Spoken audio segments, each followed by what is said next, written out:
Good morning.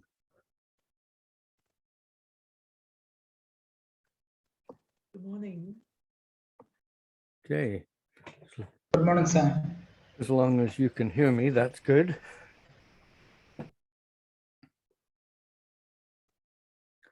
So we're recording.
So we've only got 13 people here at the moment, but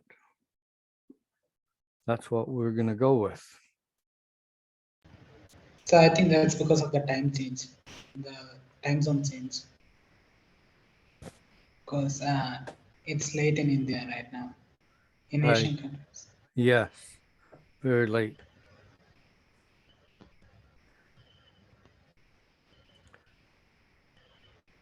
Even later now with daylight savings time in Canada.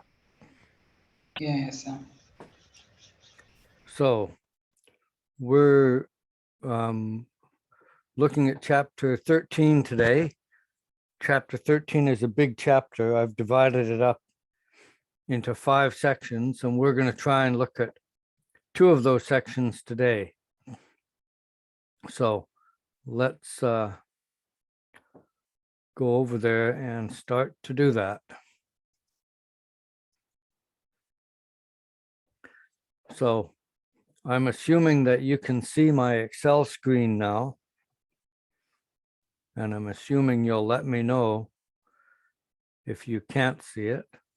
I can see it. That's good.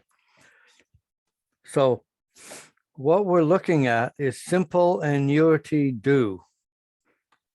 And what this means is that the payment is at the beginning of the month, not at the end of the month. When we did ordinary annuities, simple ordinary annuity and general ordinary annuity, the payments were at the end of the month. But now the payment is at the beginning of the month. And the difference here is that there's going to be 1 extra month worth of interest on the loan, or if you're saving money, there's going to be 1 extra month worth of interest in your savings. And that's basically the only difference. It just makes the calculation, if you're doing it by hand, it makes the calculation a little bit more complicated. Let's go down and look at the hand calculation. Yes. Can you please again tell the difference? Can I tell the difference? Yeah, like how it makes it complicated. Yes. I'm going to scroll down and look at the formula. It doesn't notice This is basically the same formula we had. The future value equals the payment, 1 plus I to the power of n minus 1 over I. But there's this extra term over here, 1 plus I. This is the extra month's worth of interest. So if you just took this first part, that's exactly the same formula we had, but there's this extra month's worth of interest tacked on. And so if you're doing the calculation by hand, you have to make sure you've got the right formula, because if you just did this, it would be an ordinary annuity. It's this extra term here that makes it into an annuity due. However, when we do it on Excel, we'll notice it doesn't make much difference whatsoever. So let's read the question. Calculate the accumulated value of an annuity due of $300 payable at the beginning of every month for 7 years at 6% compounded monthly. So someone is putting money into an investment at the beginning of every month for 7 years, and they're getting 6% compounded monthly. Now, it's a simple annuity because the payments are every month and the compounding is monthly. We will, of course, also look at general annuity, where the payments and the compounding period are different. But for now, it's a simple annuity and they're the same. So when we use the, yes, In simple annuity, we always have the beginning. if it says due, it'll always be at the beginning, Okay. right? It's like they were starting to say a sentence and just got lazy. It's like they were saying annuity due at the beginning, but they just cut it off at annuity due. So if we're using the Excel function, it looks exactly the same as we were already doing. Let's type it in here and we'll go equals. We're looking for the future value and bracket, and it prompts us for the rate, just like before. So we can grab the rate, which is 6% divided by 12, but I've already got it there, so we can just use it. Then it wants us to find the number of periods, which is 7 years times 12. So that's 84. I can grab that. Then it wants us to put in the payment, which we know is 300, but the cash flow concept says it has to be negative. So I've already put that in there. And then we have to assume there's no money in the account to begin with. So the present value is 0. And here's the only difference. When we get down to type, 0 is at the end of the period. So that's an ordinary annuity, but 1 is at the beginning of the period. So that's how Excel knows that it's annuity due and not ordinary annuity. The type is a 1, because that's all that type does. The type tells Excel if it's a 0, it's an ordinary annuity. If it's a 1, it's an annuity due. And Excel assumes we're dealing with money and already puts a $sign and makes it 2 decimals. So that's the only difference when you're using the Excel function, is for ordinary annuity, the type is 0. For annuity due, type equals 1. Any thoughts, concerns, questions? Okay. Let's take a look at the BA2 Plus calculator. and we'll do a little work with it. It will also allow us to do annuity due. But we have to, when you look at your calculator, the second function of the payment button is BGN. And BGN stands for beginning, which is how we tell the calculator that the payment is at the beginning of the period. So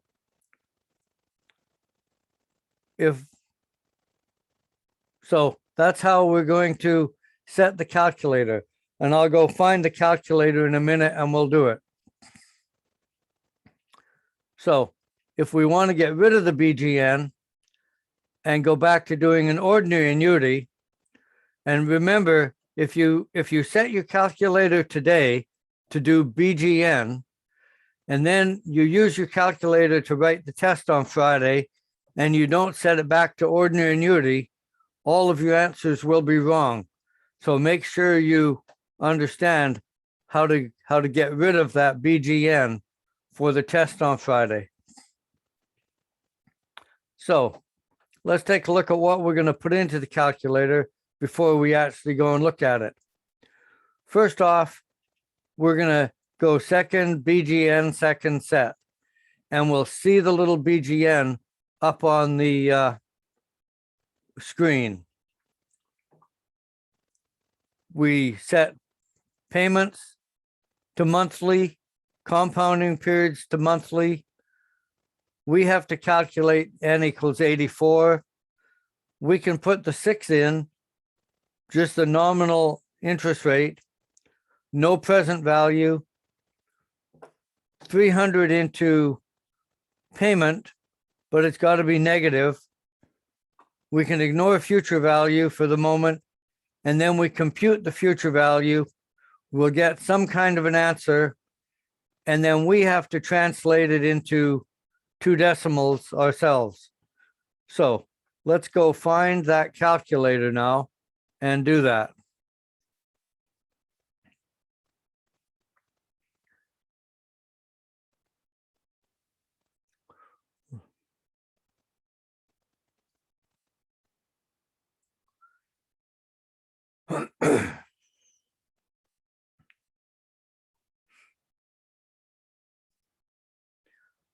So now I'm hoping you can see my calculator.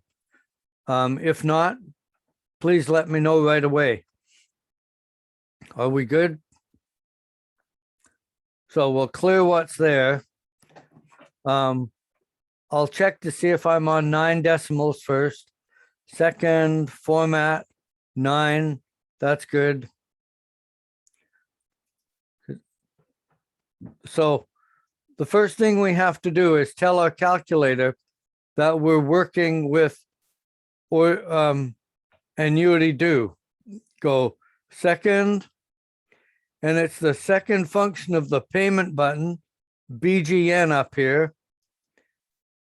And then go second, and it's the second function of the enter with this little set.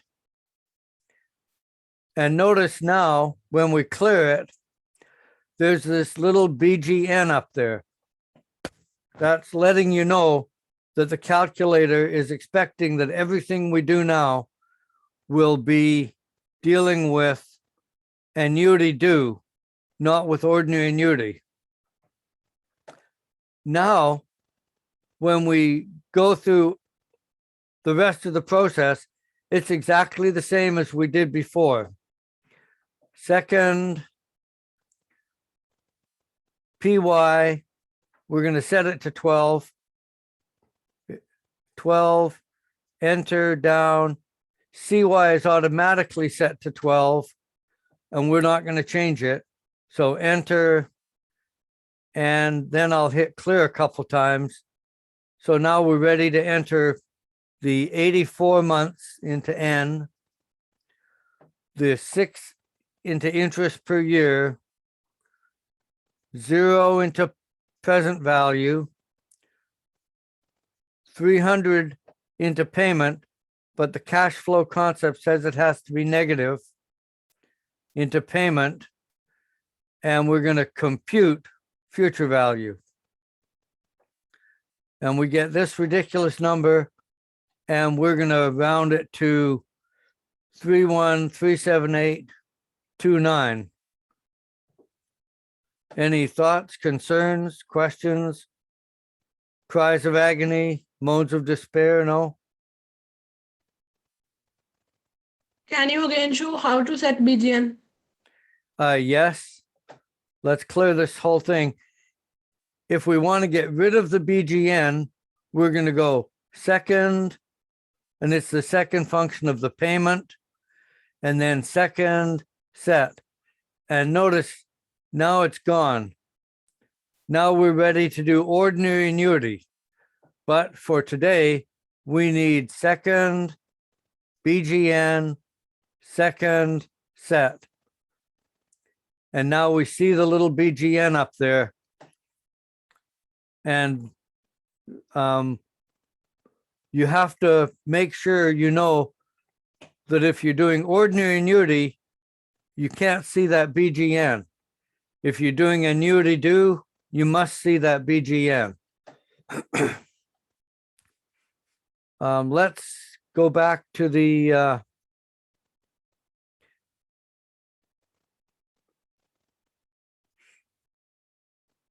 Excel screen.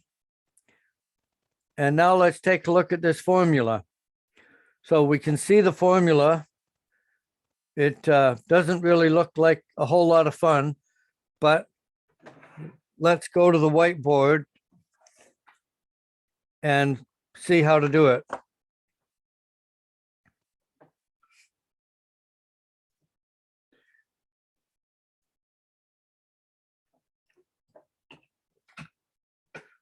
So get rid of the little chat box here. So this is what it looks like. Future value equals payment 1 plus I to the power of n minus 1 all over I. And at this point, it would be an ordinary annuity. But once we add this other term of 1 plus I, this is the extra month's interest. So we need to make sure we know what these things are. The payment was 300. The I was 6%, but divided by 12. And when we get to our calculator, we'll have to figure that out. And N was 7 years times 12. And we'd have to figure that out. So we're going to put these into this formula. But no point in doing it here. Let's do it on the calculator.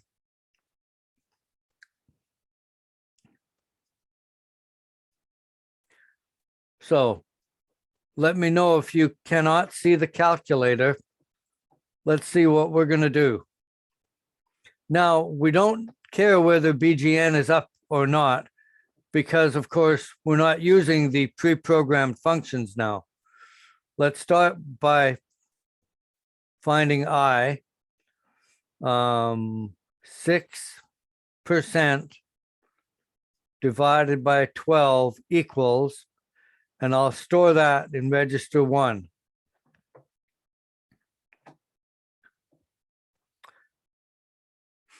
So we know the N is equal to 84. We can use that number, and the payment is equal to 300. So we've got this thing stored here, recall 1, yes. So we'll try and follow BEDMAS and figure out what we're doing here. 1 plus recall 1.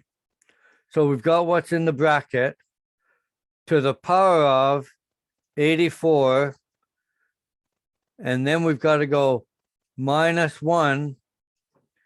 So we've got, within these big brackets, we've got what's above the line. And now we're going to go divided by recall 1 equals. So I've got everything in the big bracket here. And I'm going to go store 7. I'll store it here. So I've stored what's in the big square bracket. And now I want to go 1 plus recall 1 again. And so this is the little bracket. And I can now go times recall 7. So now I've got all of this nonsense. And now I've got to go times 300. And amazingly enough, it comes out with the same answer. Does anybody want to see me do that again?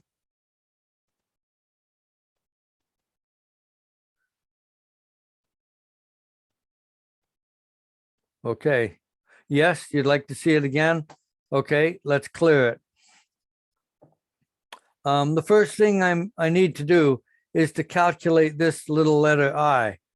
So we know the interest rate was 6%, but it's monthly, so divided by 12 equals.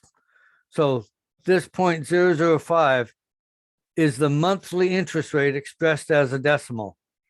And I'll store that in register 1.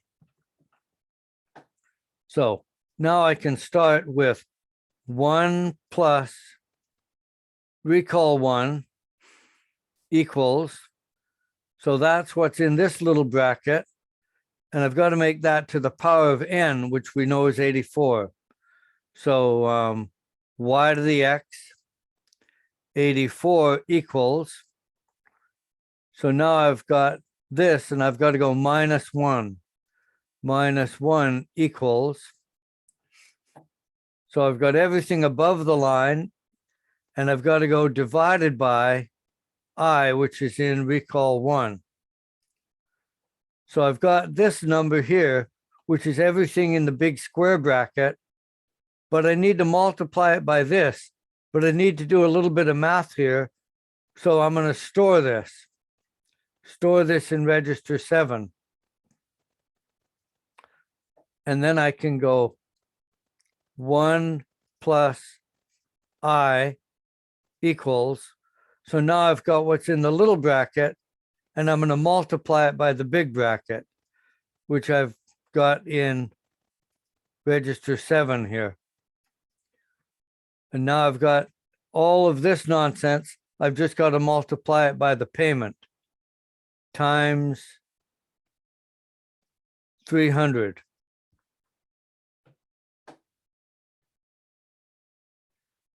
Hopefully that worked for you on your calculator. So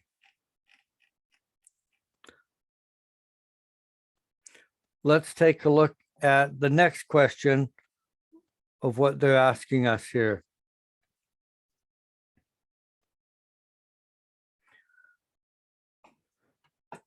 So we're still doing simple annuity due. And they say, oh, we're got to go to another question here. Sorry.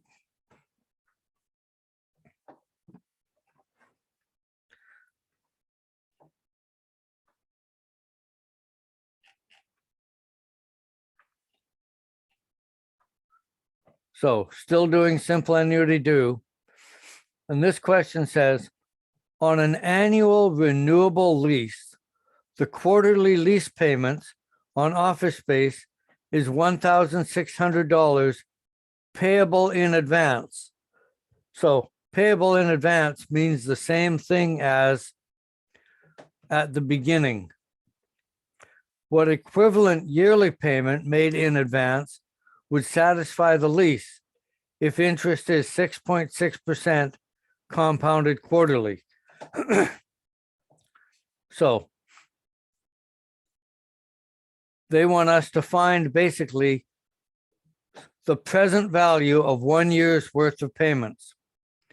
So if we're doing it in Excel, it's basically exactly the same as we did before, just the type is a 1 equals present value. They want the rate. So 6.6 divided by 4 is the rate, which I've already calculated here. They want the number of periods. It's only 1 year, so 1 times 4 is 4, which I've already got here. The payment, the quarterly payments are 1,600, but we're paying them, so they have to be negative. The future value has to be 0. There's no future value mentioned in the question, but at the end of the year, we have to assume we've paid the lease, so we don't owe any more money. So that has to be 0. And then we have to decide whether it's an ordinary annuity or annuity due. But everything we do today is annuity due, so type is 1. And Excel comes up with an answer. We can do the same thing on the BA2 plus. Make sure BGN is up. If not, go second, BGN, second set. And then we can proceed to do the question exactly the same as we've done it. We set PY and CY to quarterly. N is 4. The interest rate is 6.6. We're going to leave the present value blank. And we're going to put 1,600 in for the payment, but it's negative. We have to know that there's no money left owing, so future value is 0. And we compute the present value. And we should get exactly the same answer as we got with the Excel function. If you try that at home, let me know if it works. I'll give you a few minutes to try it, or maybe a minute or two. And if it doesn't work, get me to do it on the calculator that I can show you.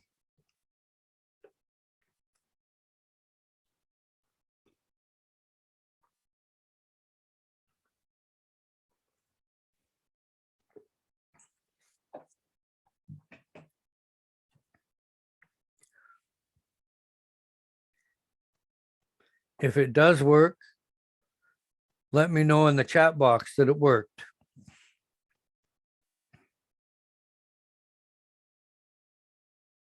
Then I'll know it's time for me to stop drinking tea and get back to work. So it worked for one person. That's good. It worked for 2 people. That's good. If it worked for 3 and no one asks me to do it on the calculator, we'll take a look. Okay, let's take a look at calculating it by hand. So here again, we see the same formula that we had for calculating the present value, but it's got this extra little term tacked on because there's an extra, in this case, an extra quarter's worth of interest. So let's give it a try.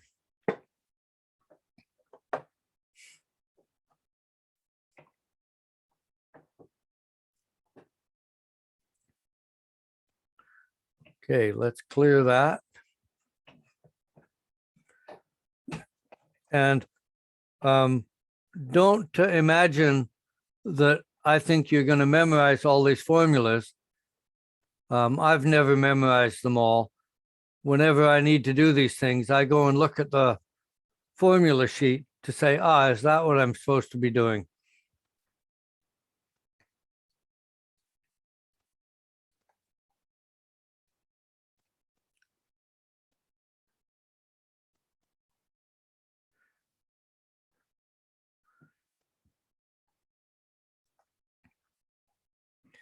So again, we need to know what the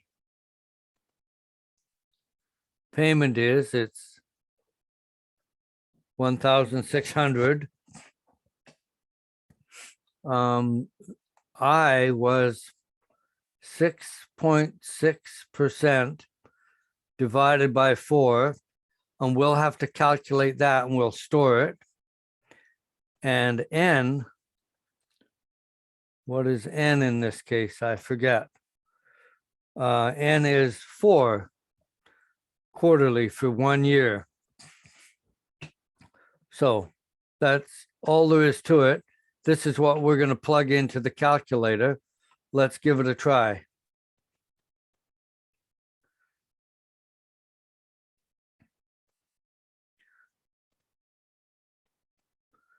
So I'm hoping you can see the calculator now. We'll clear it. The first thing we need to do is get I in there. So 6.6% divided by 4 in this case. So I'm going to store this number. Store 1. So now we've got that there. Let's try it. We'll start by doing what's in this little bracket. 1 plus recall 1. And then we've got to take it to the power of. So y to the x, 4, but it's negative. And we want to take this amount away from 1. So we'll make it negative and go plus 1. So we should have everything that's above the line now. We'll go divided by recall 1. So we've got this number, and I'm going to store this in register 7. And now we can do the 1 plus recall 1 again. So this is the little bracket, and we can go times recall 7. And now we can multiply this by the payment times 1600. And we get 6245. And yes, that is what we wanted. So that's how to do it on, if you're going to do it by hand. The formula looks fairly scary, but it works fairly well if you just follow BEDMAS.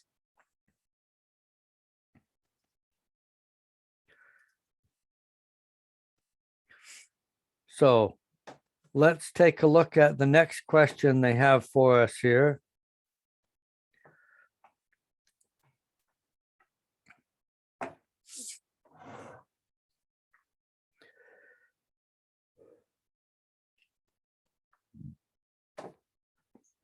So we solved for the present or the future value, the present value.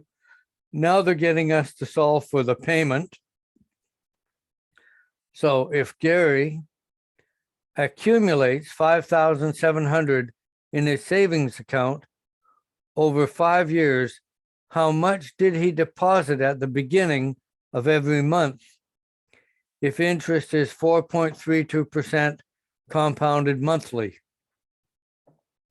So because it's at the beginning, we know it's an annuity due. And we're going to solve for the payment.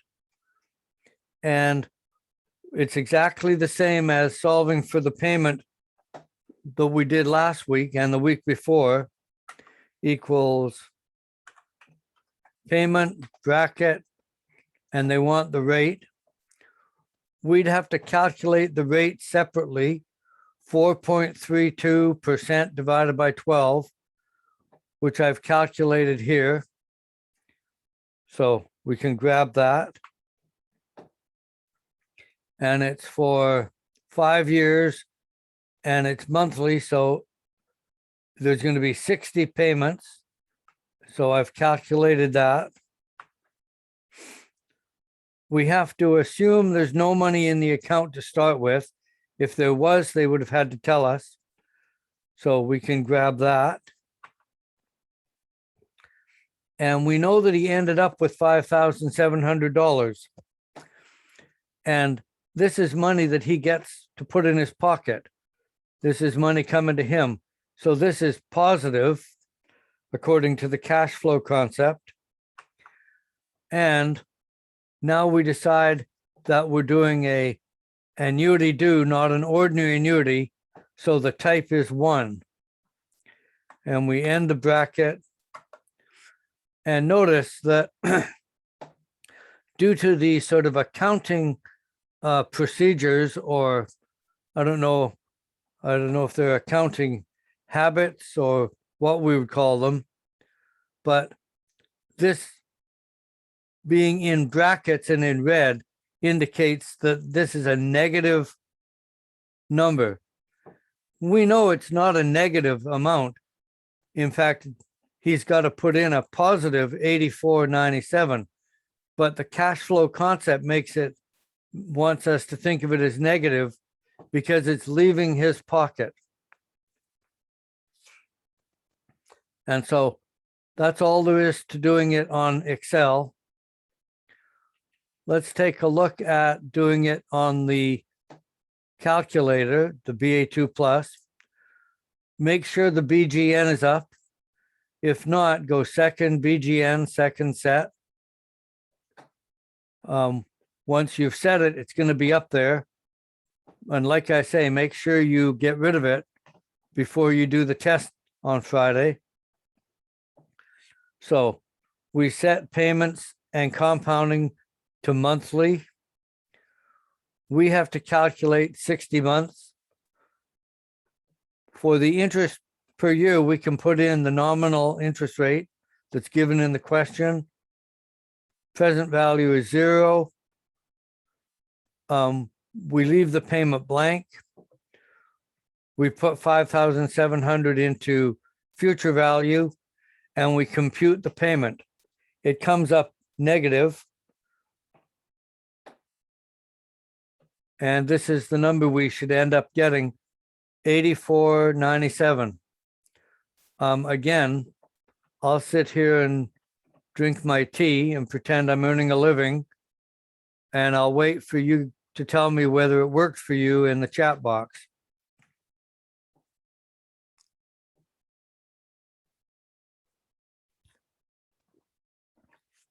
Yes, means it worked for you. That's good. Yes.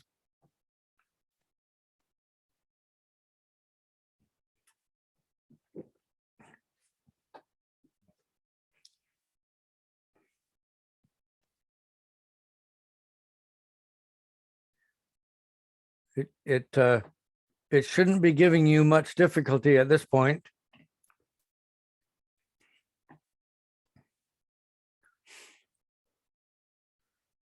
After all, that is why they programmed it in to do these calculations for you. I'm waiting for one more person to either tell me it worked or ask me to do it on the calculator.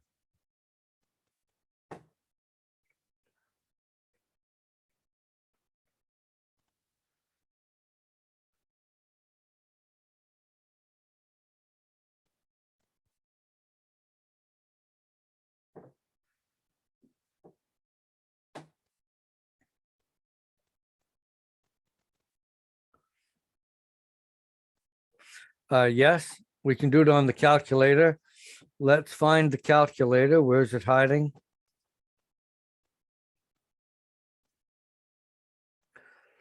So I'm hoping you can see the calculator. If not, please let me know. We'll clear what we did before.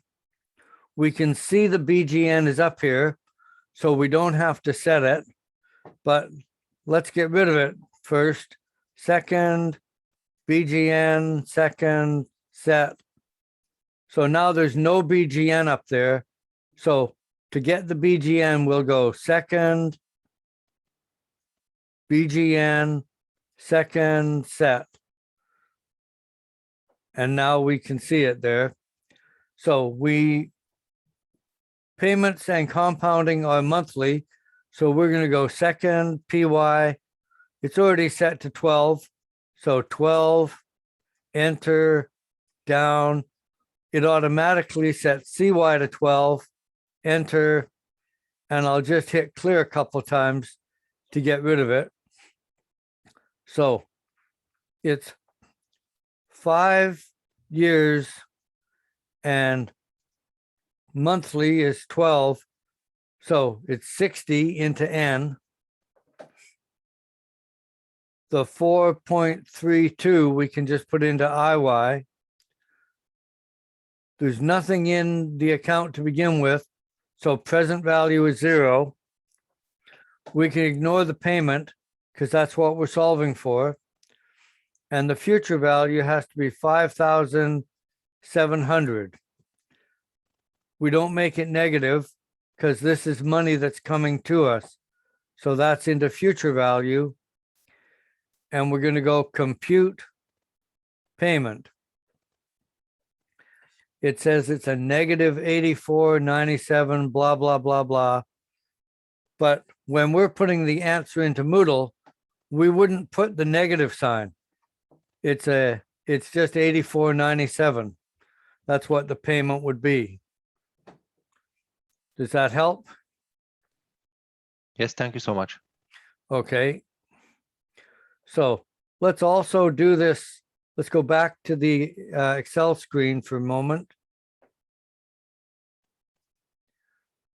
And let's take a look at doing it by hand. Another ugly looking formula.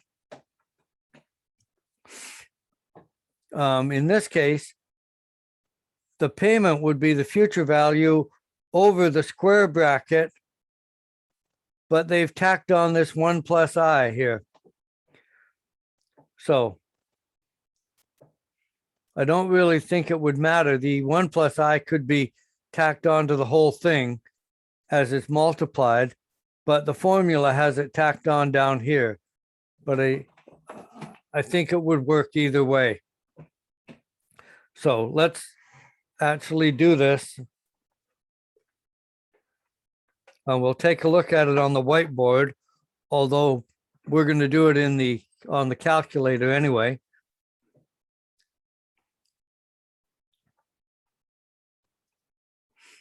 So clear that. So the formula would look like this. Payment equals future value over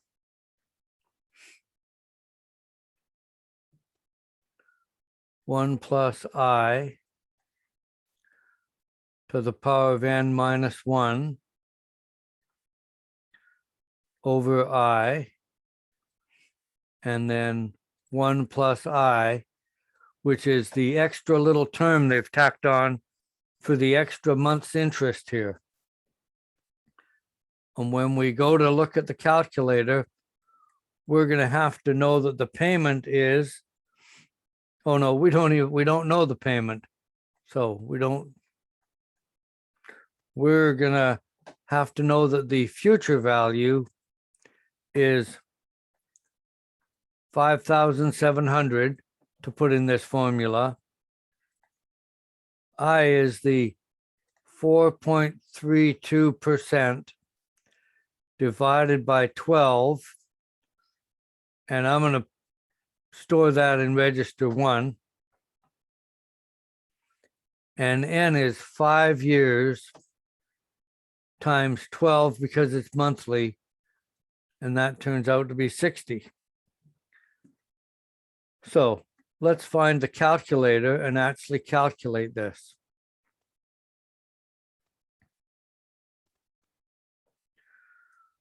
So let's clear this. The first thing we're going to have to do is find and store I. 4.32% divided by 12 equals. So store that in register 1. And we don't need to store the other two. So I'll start by the small bracket, 1 plus recall 1, and then to the power of, so y to the x to the power of n, which is 60, equals, and then we've got to go minus 1 equals, and then we've got to go divided by I, which is recall 1. So this term here is everything in this big square bracket, and I'll store it again. I'll go store 7. So now I want the little bracket, 1 plus recall 1, and I can multiply it by what's in the big bracket times recall 7. And so now I've got everything below the line. I'll store that again. I'll go store 8.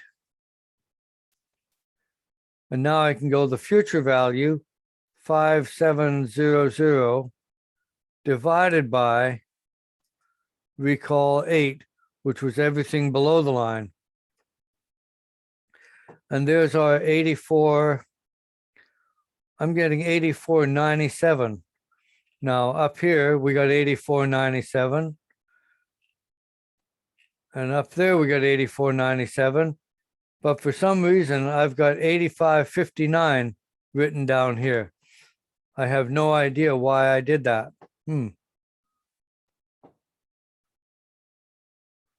Where'd the calculator go? So I've got to fix that here. That's a bit weird.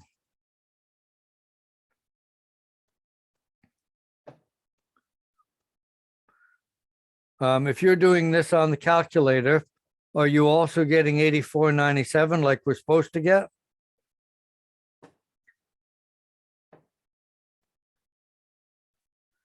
Because obviously, how would I solve the log? Why the log?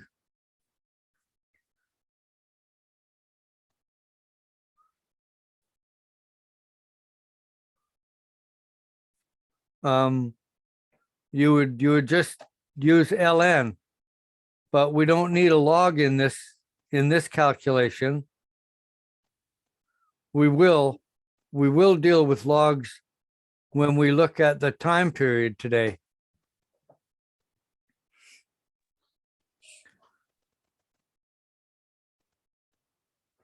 So I'm going to assume that this 8497 is correct, and the numbers I've printed here are ridiculous. So I'll go back and I'll fix those.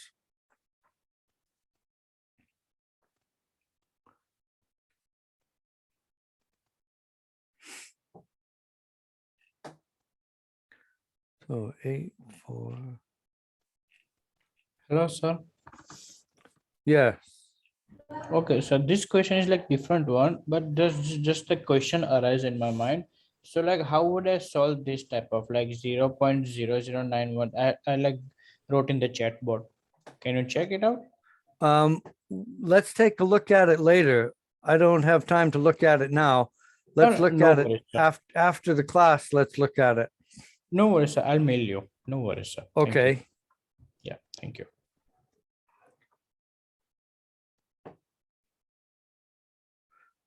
So I'll get rid of these things for now, and I will fix them. I don't know why they're not working. So let's take a look at the next question they're giving us here.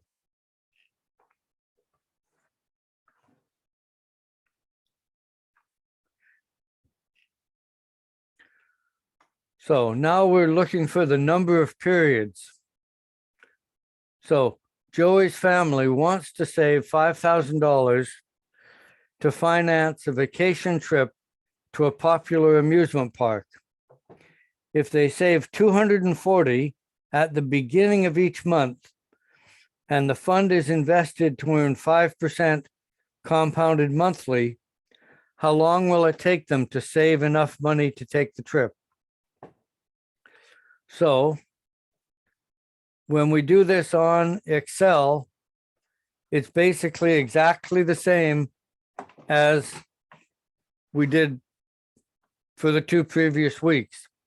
Equals N per bracket, and it wants to know the rate.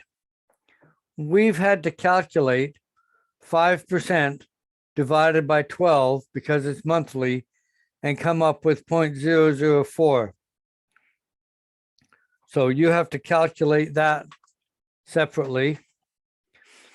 We're being asked for the payment now, 240, but we have to make it negative because we're putting the money into the investment.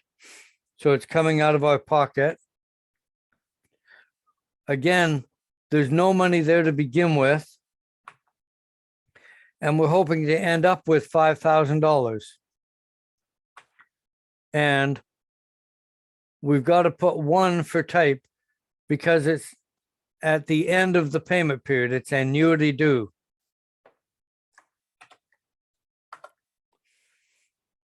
And we don't have enough space here for Excel to show us the answer. So I'm going to go merge and center up here.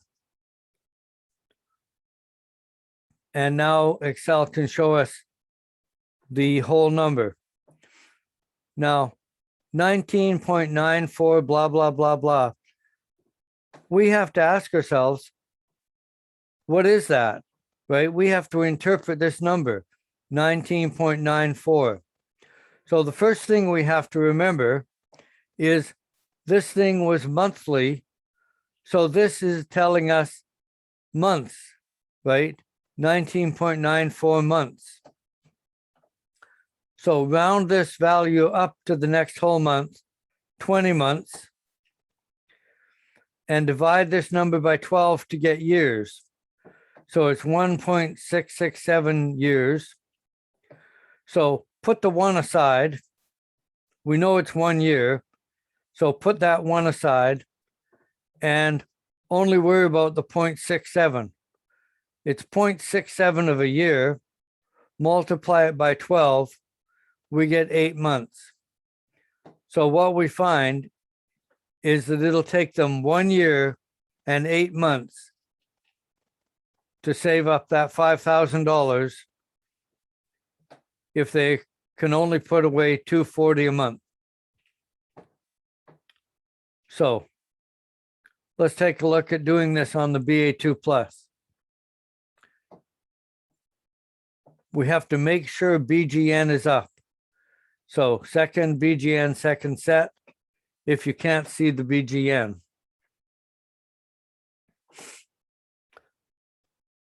Then we set PY and CY to 12. We don't know N. We know the interest rate is 5. Present value is 0. They're saving the 240, they're putting it in. So the payment has to be negative, but they're going to get 5,000 at the end.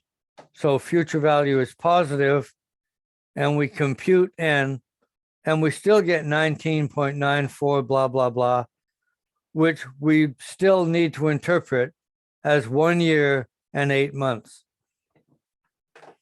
So let me know if that works for you. But it should be fairly straightforward.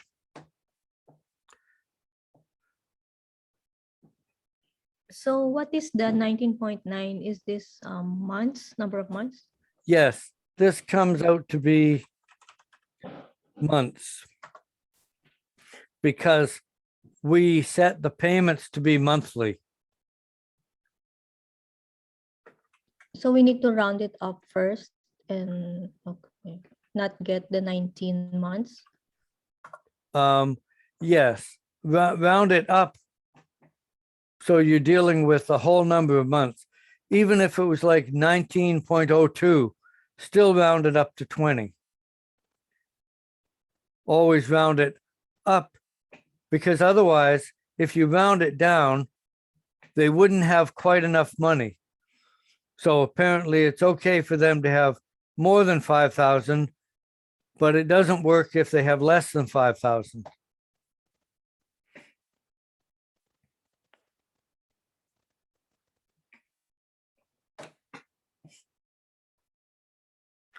And we could do this by hand. Notice now we have to deal with these natural logs that we just mentioned in the chat box.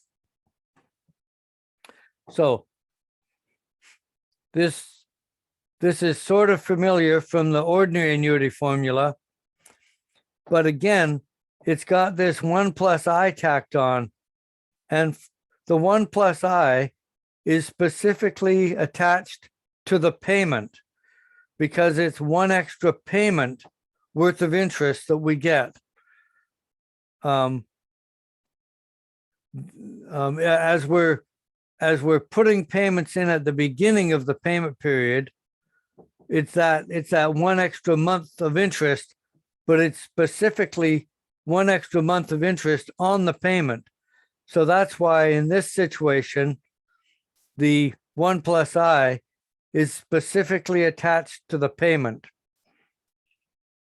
But let's actually try it out on our calculator and see if we end up getting anything reasonable here.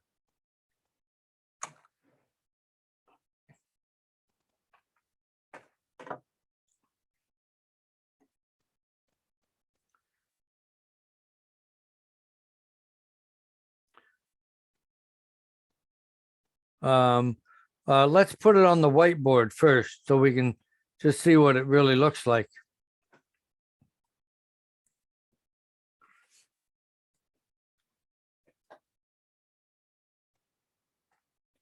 So N equals the log of the future value times the interest rate over the payment times 1 plus the interest rate. And this whole thing is plus 1. So there should probably be a bracket here.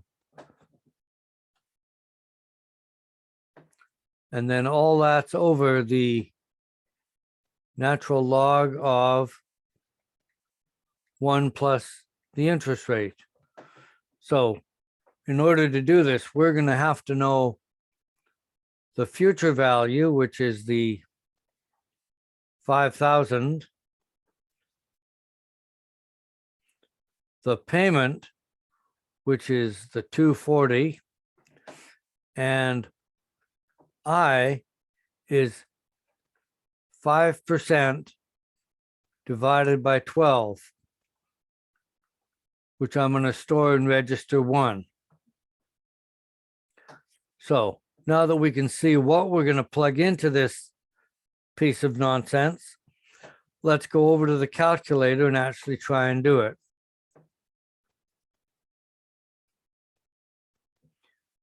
So hopefully you're looking at the calculator.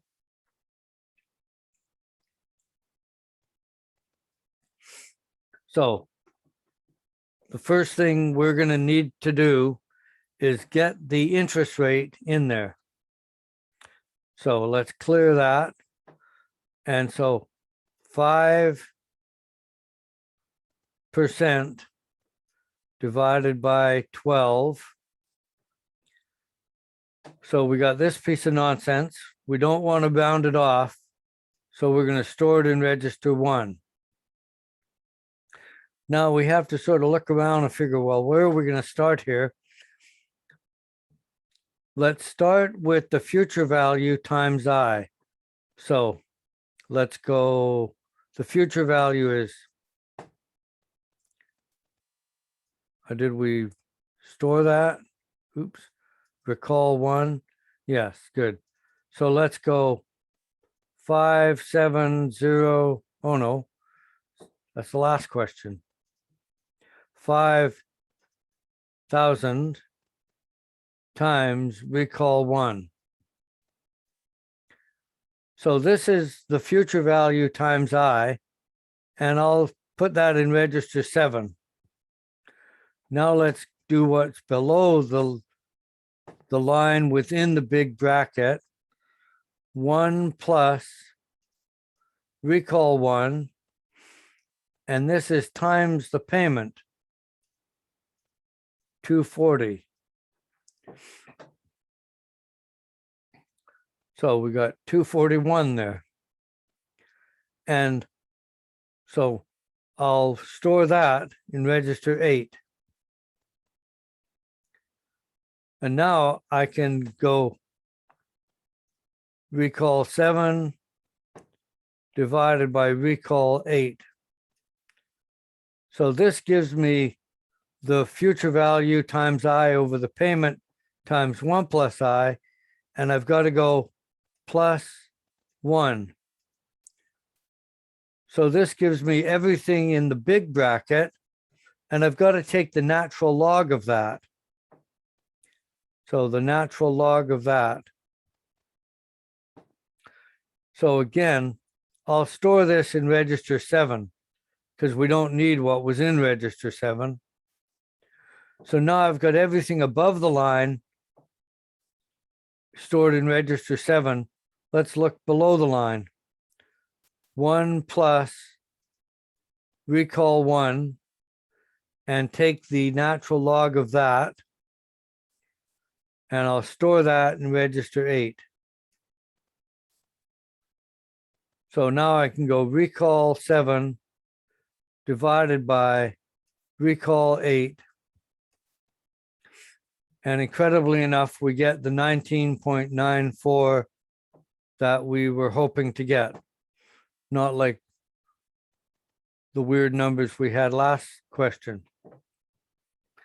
So that's basically 3 ways of calculating this thing. And it doesn't matter which way we calculate it, we still have to understand that this 19.94 is dealing with months. And so if we're being asked for the time period, we're probably going to have to translate it into 1 year and 8 months.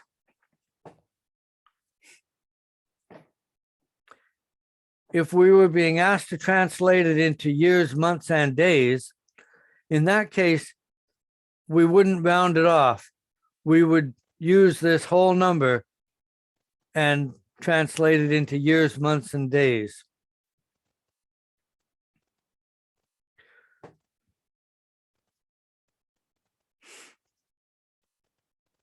So can you show us how to translate it into years, months, and dates? Yes. Let's do that on the spreadsheet. So we still need to calculate this number as 1 year and 8 months. But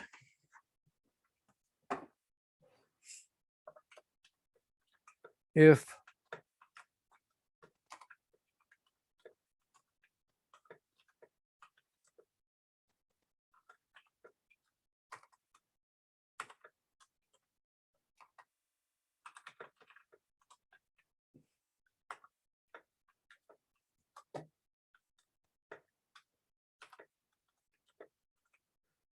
so, let's see what we would do here.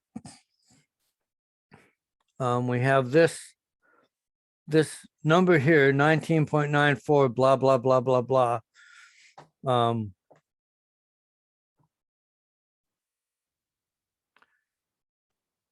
to figure out where I can get that from. Yep. So we're going to start with, and I've obviously got it hiding way over here somewhere.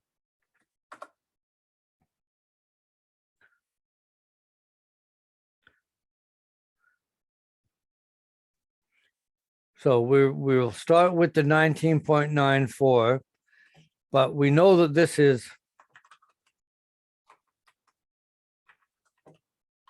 months. So first off, divide by 12 to get years. So equals this divided by 12 years. Put the, one aside. So minus one, that didn't work, equals this minus one. So this is still part of a year.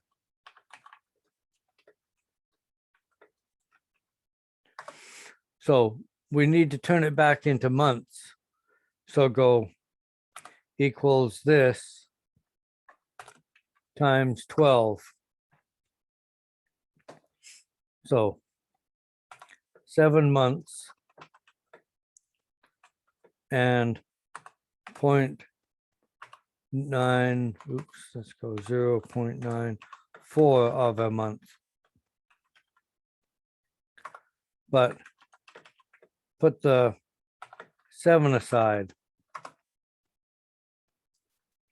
So equals this minus 7. So now we've got 0.94 of a month. But the problem is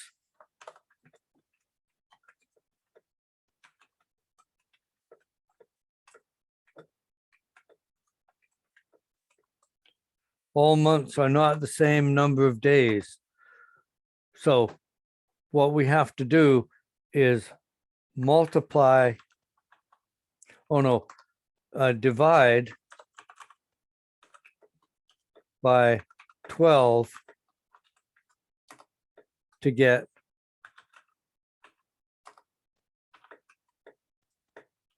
part of a year. So equals this divided by 12. So we've got this part of a year, and now multiply by 365 to get days.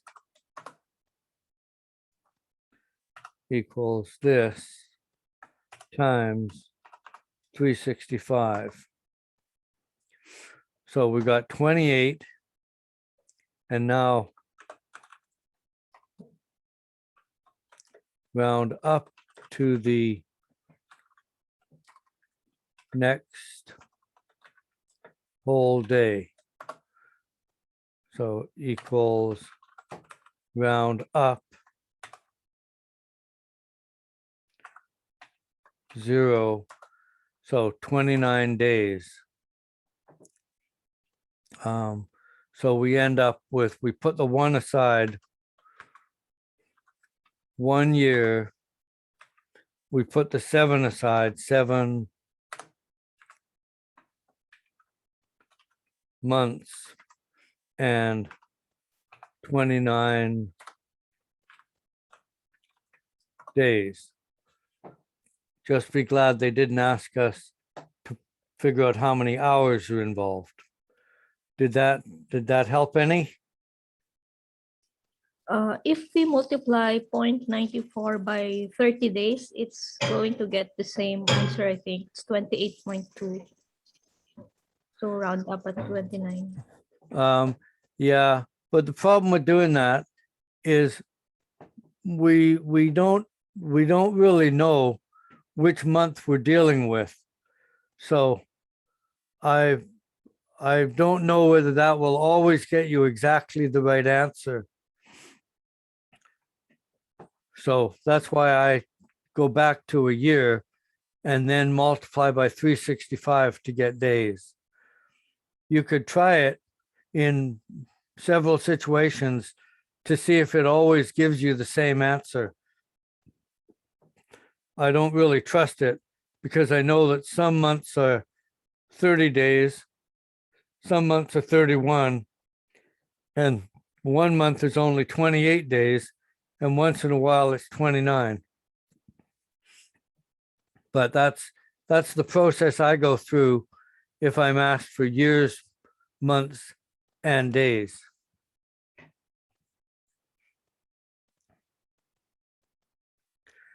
So let's take a look at the next question they're inflicting on us here.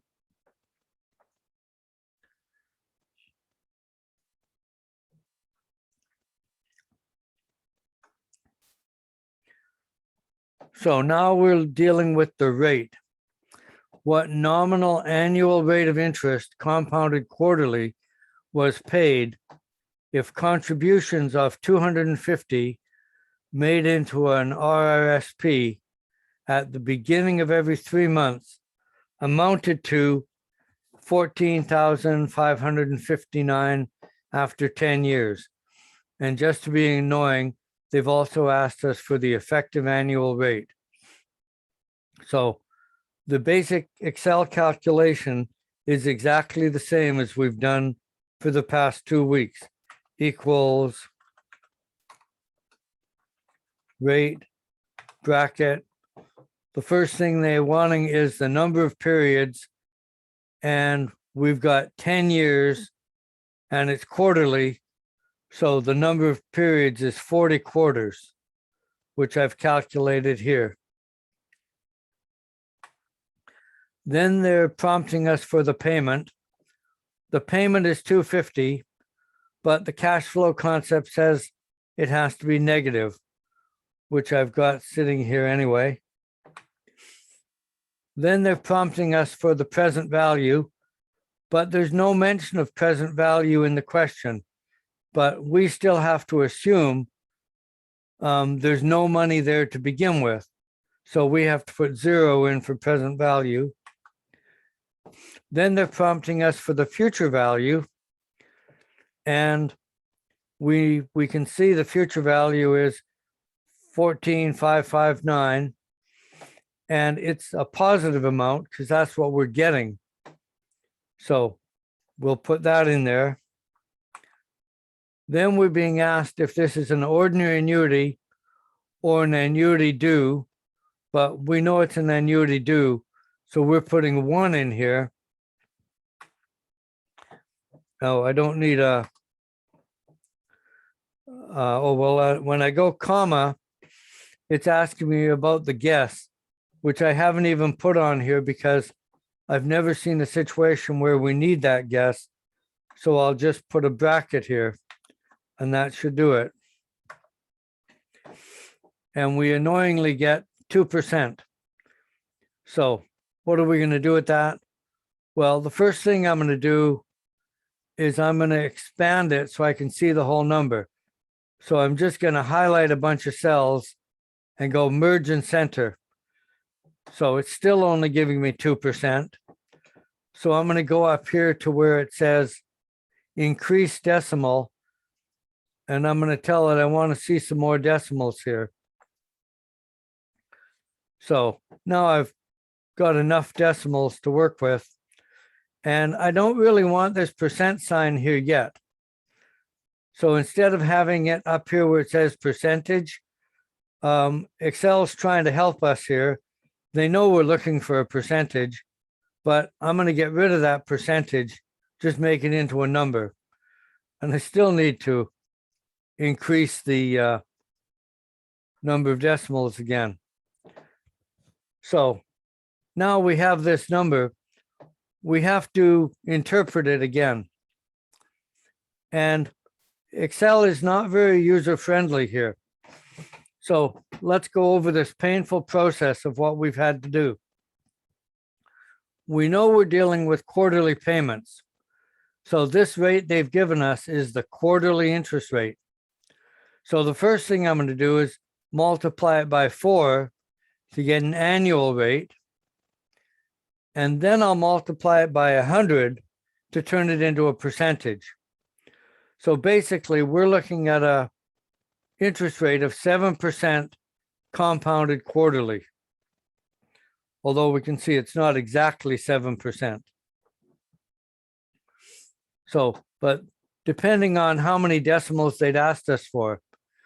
If they'd asked us for 1, 2, 3 decimals, it's going to be exactly 7, our answer. So we need to find the effective annual rate using Excel. The formula here is equals effect equals effect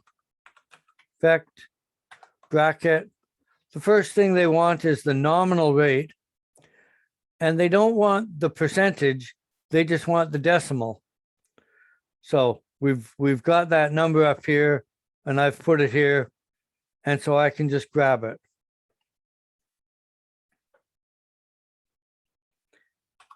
And then they're asking us NPERY, which they think stands for number of periods per year, but it's quarterly, so we're going to put 4 in there. And we get this ridiculous number 0, which is again confusing and annoying. Expand the space that it can go into by just highlighting this area and go merge and center. And suddenly it's giving us a whole pile of decimals. So we would have to interpret this. So multiply this number by 100 to turn it into a percent. So it's 7.186%, depending on how many decimals they're asking us for. Did they tell us? No. So you would have to know how many decimals you're being asked for. For some reason, I've decided 3 decimals is good enough.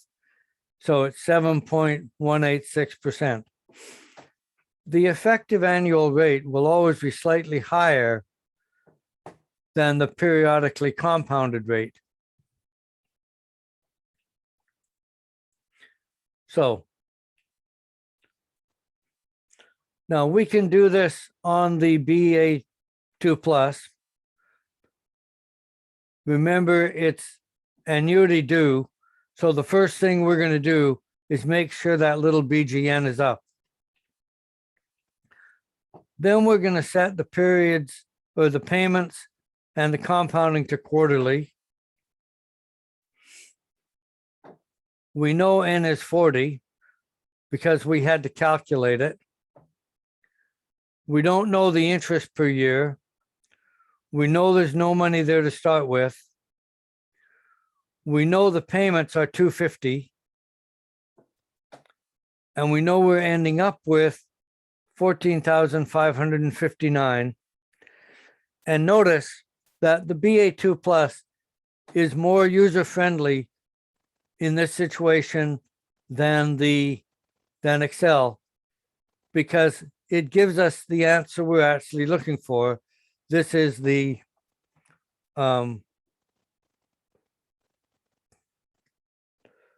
percentage for the quarterly. No, how should I put it here? The nominal annual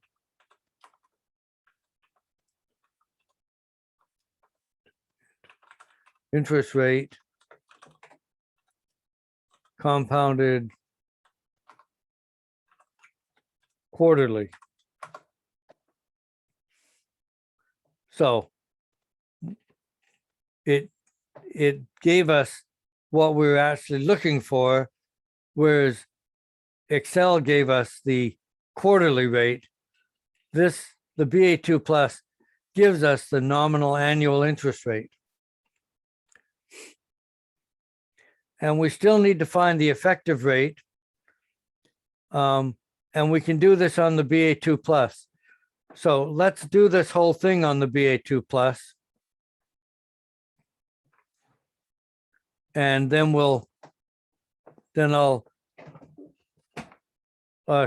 then we can see how to get the effective rate on the BA2+. So let's go find the calculator again.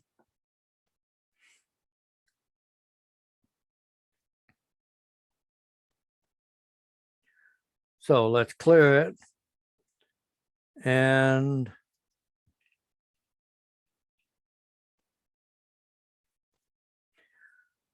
I'm hoping you can see the calculator now. Am I correct?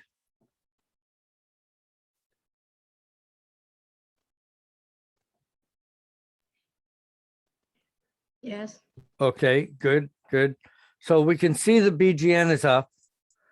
And so we need to set the payments and the compounding. Second, PY, 4, enter, down.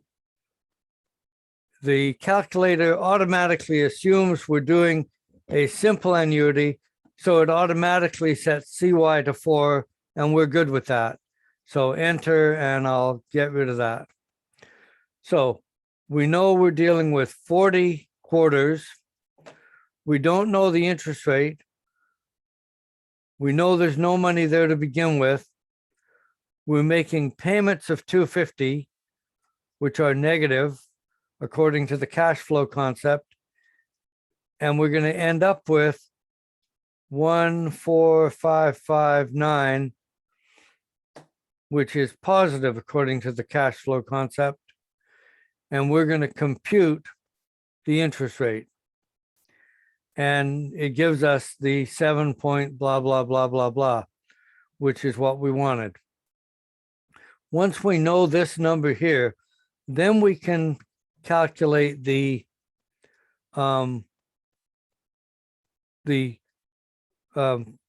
effective rate. Let's take a look at how to do that. So store this value.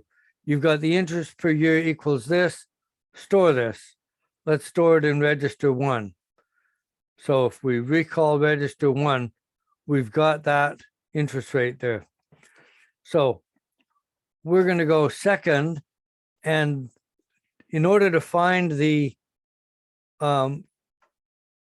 effective rate, we have to use this, the second function of the number 2, which is ICONV. So it must stand for interest rate convert. And whatever was there last time we did a calculation suddenly jumps up there, but we want to go recall 1 and enter that, and then hit the down arrow. Now it's giving us an effective rate, which is totally meaningless and confusing because it's from the last calculation. But we have to go down one more.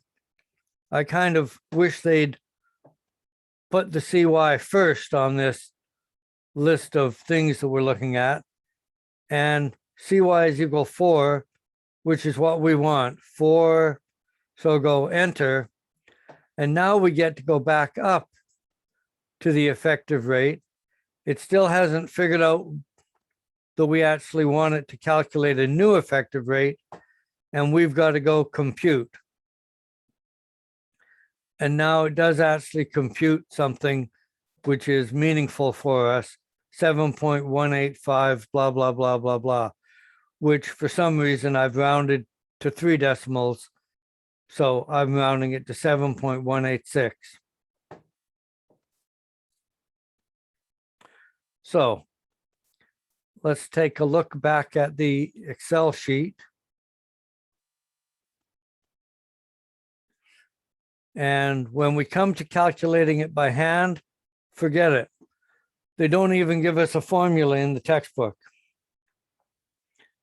If you go on to the internet, you might be able to find someone who'll show you how to do it by trial and error, but that's the only way they do it. On the other hand, once you have calculated the 7 point blah, blah, blah, blah, blah, you can calculate the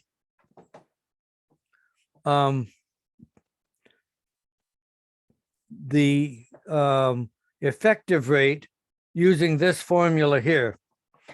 And this formula here, as I put here, it's a little bit annoying because they don't sort of remind you that I here has to be divided by M.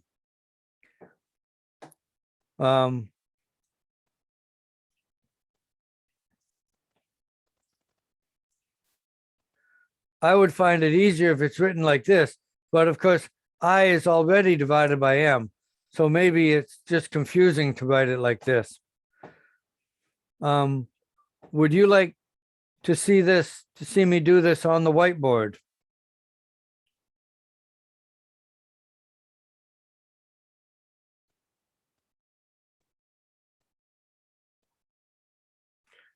Yay, nay?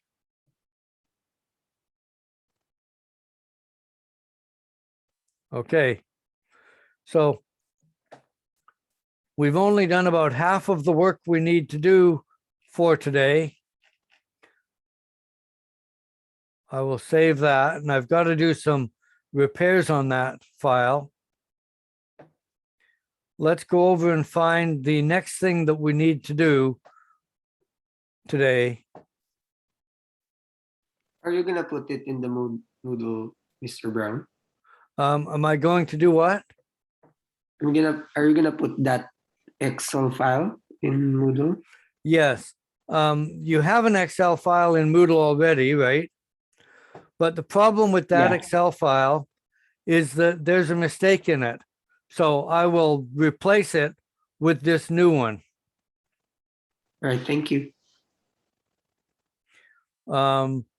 Let's go to chapter 13.2, which is now general annuities due.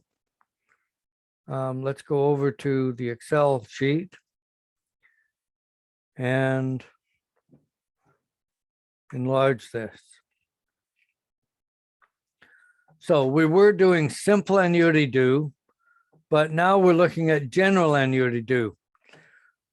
The difference between a simple annuity and a general annuity is that a simple annuity, if the compounding is monthly, the payments are monthly. With a general annuity, you can have the payments being monthly, but the compounding can be semi-annual. They just have to be different. So it of course makes the hand calculation a lot more complicated. It also makes the calculation of I more complicated, because we first have to calculate I, and then we have to use I to calculate P, which is the periodic interest rate. So let's take a look at how this works. We have some company called Bomax Steel. They're setting aside $50,000 at the beginning of every 6 months. So at the beginning is annuity due, and in a fund to replace equipment. If interest is 6% compounded quarterly, so the payments are semi-annual and the interest is compounded quarterly. So that makes it into a general annuity. And we're looking for the present value, how much will be in the fund after 5 years. So here I've sort of specified what we're dealing with. The periodic payments are $50,000. The type is 1 because it's annuity due. The payments per year are 2 for semi-annual. The time period is 5 years. The interest rate is 6, but compounding per year is 4 for quarterly. The future value we don't know. And the present value, we have to assume there was no money there to begin with. So with a general annuity, the first thing we always need to calculate is P. So I'm going to start with I equals 6% divided by 4. So I'll store that. This letter C, which is called the conversion factor. Let's actually write this here.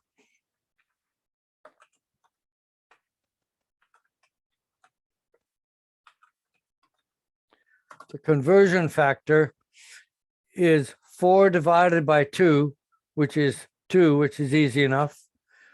Always remember that when you calculate I, this number that the nominal annual rate is divided by, when you come to calculating C, that's the numerator, and then what you're converting to is the denominator. I don't know how you will find this, but I found it sometimes confusing to know whether I was going 2 divided by 4 or 4 divided by 2. But look back to your calculation of I, and whatever the nominal rate is divided by, that's the numerator here. And then what you're converting to is the denominator. So then you got to calculate P, 1 plus I to the power of C minus 1. And this is going to be also a ridiculous decimal number, and I'm going to store it in register 3. And then we need to know N. N is 5 years times 2, which is 10. Because remember, N is the number of payments, not the number of compounding periods. So once we've calculated P, we're going to store it because we're going to need it here. Because when we get down here, the format is exactly the same, equals future value bracket, and it's still looking for rate, N per payment, present value, and type. But the rate, of course, we've had to do a whole pile of work to get this rate. We had to calculate P. So let's put that in without rounding it off. The number of periods was N. We've decided that was 10. We can put that in. The payment, we're investing this money, so it's got to be negative. We have to know or tell the calculator there's no money there to begin with. And now we have to know that this is annuity due, which is at the beginning of the period, which is a 1.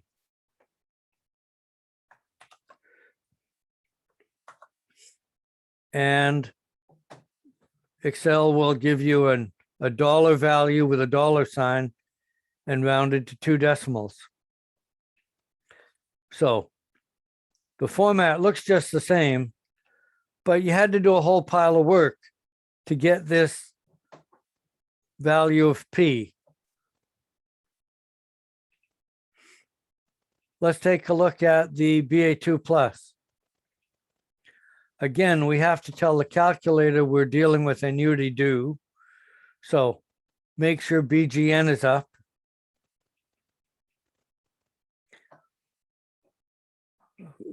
Now we have to tell the calculator that we're dealing with a general annuity. So first off, we set the payment periods to 2. And when we hit the down arrow, we'll immediately see that it set the compounding periods to 2. But we can set them separately. So we're going to set them to 4 and then enter, clear, just to get rid of it. And then basically what we're doing is exactly the same. N is 10. The interest rate is 6.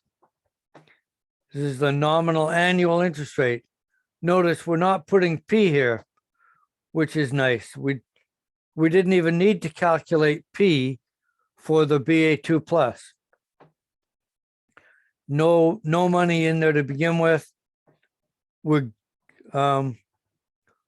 making payments of 50,000, so it's got to be negative. We don't know the future value. We compute the future value. It comes back to us as a positive 591,000, which we have to round to 2 decimals because we know we're dealing with money.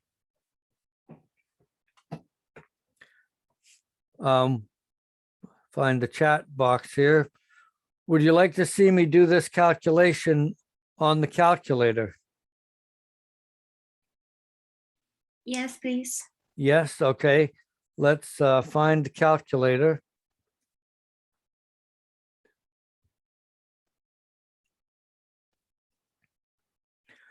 So I'm assuming you can see the calculator.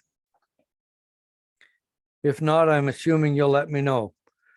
So the first thing we need to know is BGN is up because it's annuity due. Now we're going to go second, PY. The payments were semi-annual, so we're going to put in 2, enter, and down. Notice the calculator assumes we're doing a simple annuity, but we can tell it, no, we're doing a general annuity now. We can make the compounding periods quarterly. 4, enter, and then I'll just hit clear a couple times to get back to 0. So the calculator now knows we're doing a general annuity with the payments being semi-annual and the compounding periods being quarterly. So we figured out there were going to be 10 payments into N. The nominal annual interest rate was 6%. We can put that into interest. There's no money in there to begin with, so 0 into present value. And the payments are 50,000, but we're paying them. So make that negative into payment. And then we're not putting anything into future value. We're going compute future value.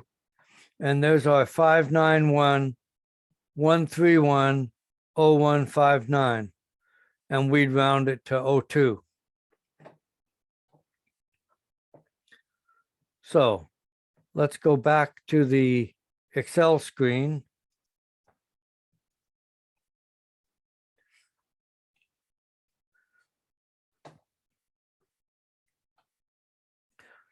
Now, we can do this by hand, but we would have to calculate P to begin with.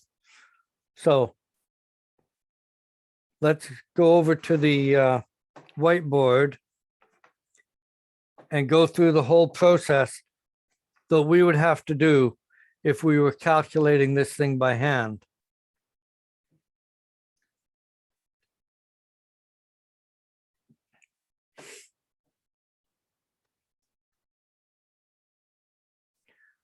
So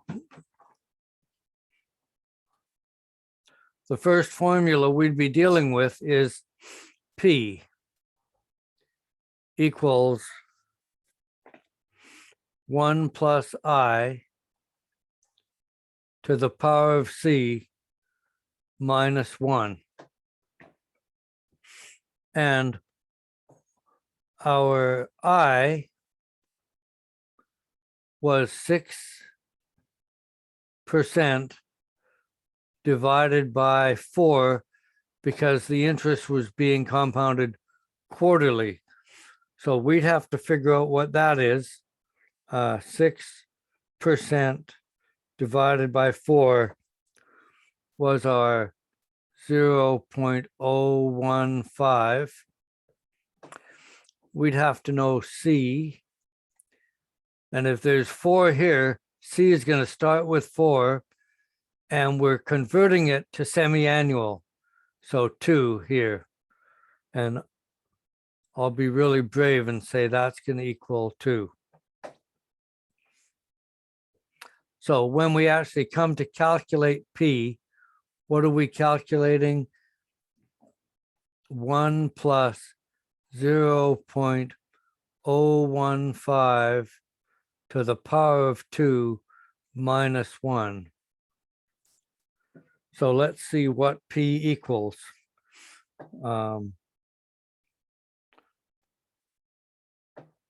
plus 0.015 to the power of 2 minus 1. So I'm getting 0.030225. And please let me know if you get a different answer. And I would store this in register 3. So once we've got P stored in register 3, then we can actually look at what we're being asked to find, which is the future value, which is equal to the payment outside of 1 plus P, not 1 plus I, to the power of N minus 1 all over P. And this would be fine if we were doing an ordinary annuity, but because it's annuity due, we're tacking on one extra, in this case, quarter worth of interest. So we need some more bits here. The payment, what was that equal to? 50,000. And N was, it was 5 years, twice a year, which is equal to 10. So we'd have to make sure we've got P stored in register 3, but the 50,000 and the 10, we can probably deal with them without storing them. So now let's go over to the calculator and give this a try.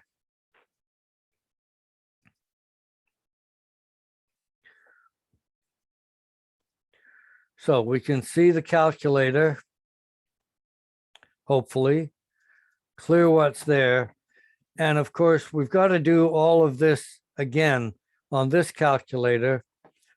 I was equal to 6% divided by 4 equals. So this is I, and I would store I in register 1. And C is equal to 4 divided by 2, but it doesn't turn into any kind of a weird decimal number, so I won't bother storing it. So let's calculate P. Let's go 1 plus I to the power of 2 and minus 1. So this is P now. I'll store that in register 3. So now we can actually take a look at the formula we're being asked to solve. Now we know we've got P ready to go. So we'll start with 1 plus P, which is recall 3, and to the power of y to the x, and we said this was 10. And now we have to go minus 1,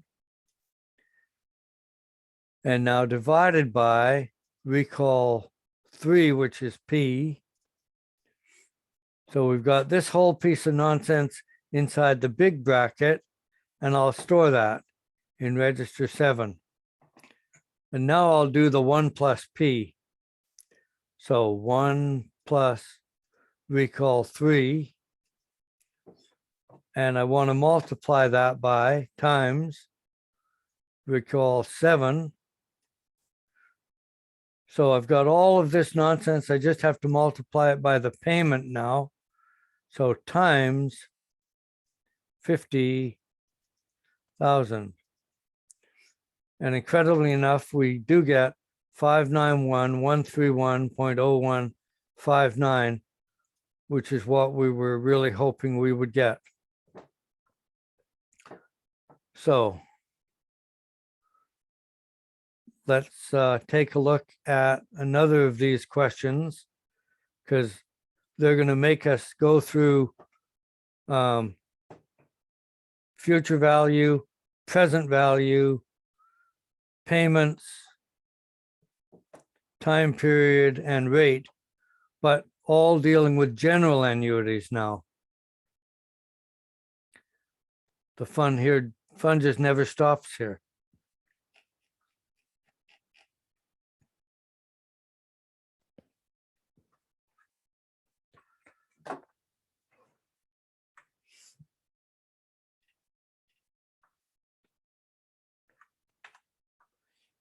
So we're still dealing with general annuity due.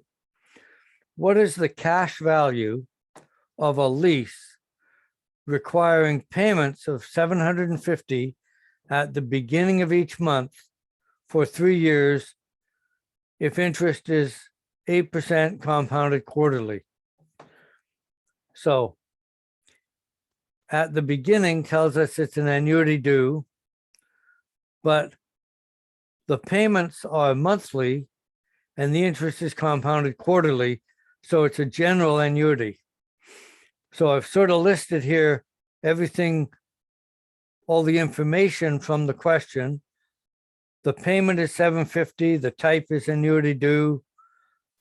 The payments per year are 12 for monthly. The time period is 3 years.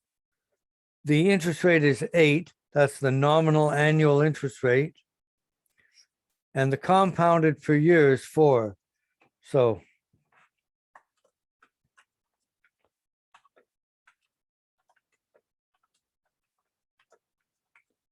nominal annual interest rate. The future value is 0, which there's no mention of future value, but we have to assume there's no money owing on the lease at the end of the lease period, and we don't know the present value. So this is an annuity due. It's a general annuity.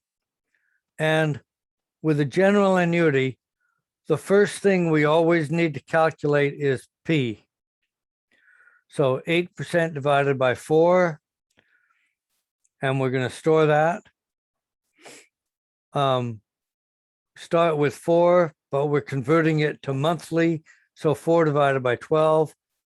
It turns into a repeating decimal. So in this case, I'll store C in register 2. And then we calculate P, we get this ridiculous number. I'll store it in register 3. So we also need to know N. It's 3 years, 12 times a year. So there's going to be a total of 36 payments. So when we come to calculate it on on Excel, the format is exactly the same. Equals present value bracket. They want to know the rate, but they don't want to know the nominal annual rate. They want to know the value of P, which is the periodic rate. So this number we generated up here, we have to have it saved and calculate it or put it down here. The number of periods we decided was 36. The money they're putting in is $750. At the end of the time period, there's no money left owing on the lease. So 0. And it's annuity due, so this has to be 1. And their Excel translates it into a dollar figure for you. So that's how to do it on Excel, as long as you've calculated P. Let's take a look at how to do it on the BA2 Plus. Because it's annuity due, we need the BGN up. And we have to be setting the payments separately, or the compounding period separately from the payments. Because when we go PY equals 12, entering down, CY will automatically be 12, but we've got to make it into 4 because compounding is quarterly. N is 36. We don't need to calculate P. Just put in the nominal annual rate of 8. Leave PV blank. The 750 is money going in. The future value has to be 0. And we compute the present value and we get 24,000 and something. What did we get up here? 24,111 and 8. And we're getting basically exactly the same number, which is good. And we could do this thing by hand. Do you want to see me do it by hand? Can we take a 10-minute break? Yes. What time is it now? 10:49. Let's come back at 11. And we'll do it by hand then, if anybody wants to see it done by hand. So I'll see you in about 11 minutes. Good?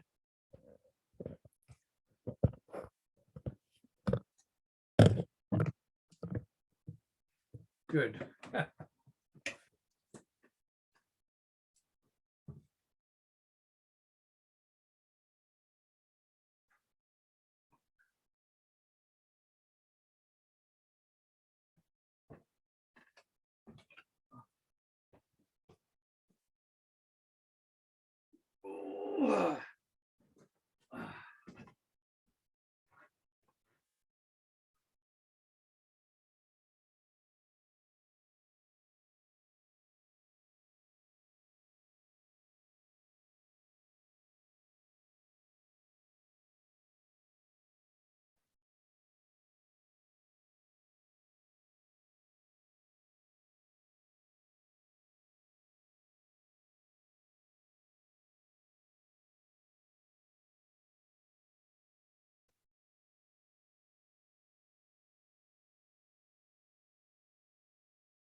Okay, so let's take a look at how we would calculate this thing by hand. So let's go over to the whiteboard. and See what we're dealing with. Because it's a general annuity, the first thing we've got to do is calculate P. So P equals 1 plus I to the power of C minus 1. And so we have I, which is equal to 8% divided by 4, because it's compounded quarterly. And that ended up equaling 0.02. And we have C equals, if this was 8% divided by 4, the 4 goes here. And then figure out what we're converting this to. What are we converting it to monthly? So 12. And what do we get there? 4 divided by 12 gives us 0.3 repeating, which I'm going to store in register 2. The 8% divided by 4, I'll store that in register 1, although the 0.02 is not that bad to deal with. And so now we can calculate P equals 1 plus 0.02 to the power of C, which I've got stored, minus 1. Let's see what that's equal to on this calculator. So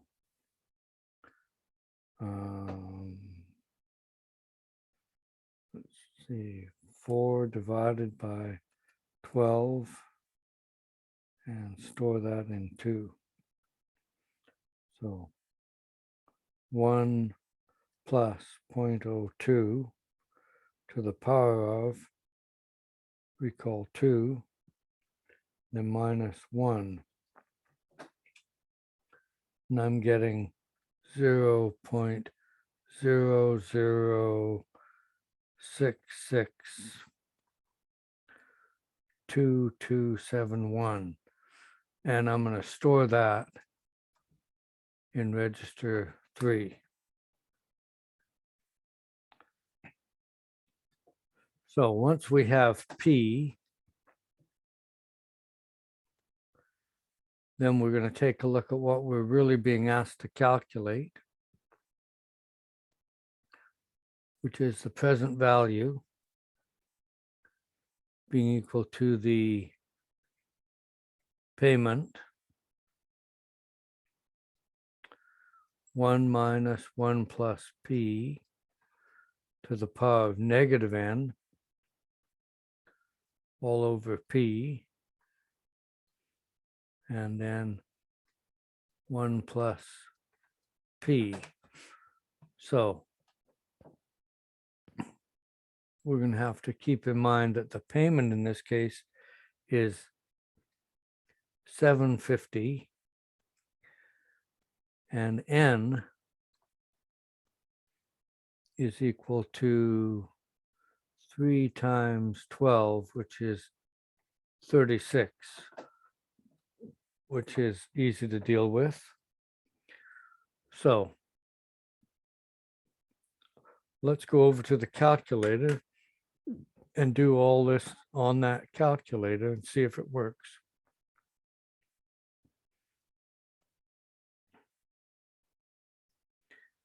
So clear all this, and we've got to get I into this calculator. So 8% divided by 2. Oh, no, 8% divided by 4. 8% divided by 4.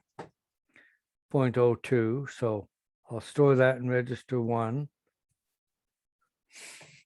And then we want to find C, which is 4 divided by 12. And we'll store that in register 2.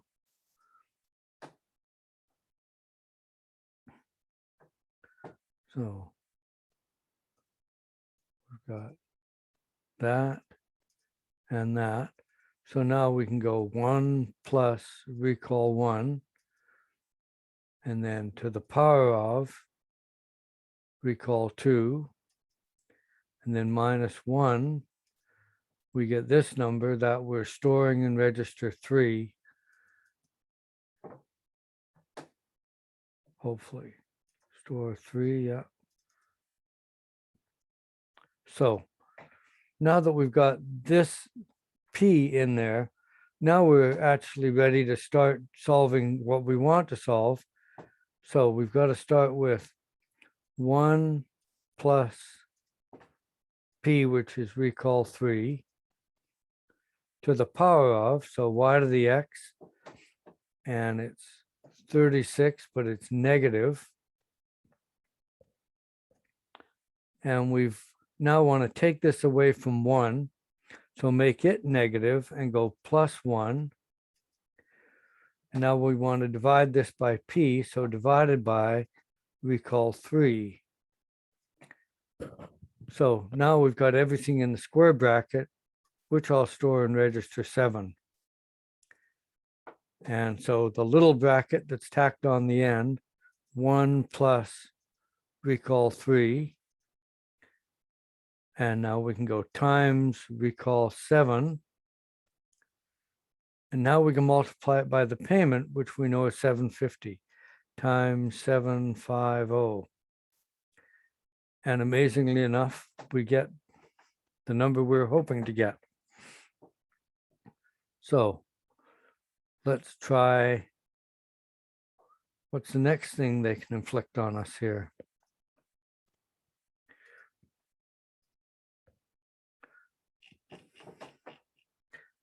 So question 3.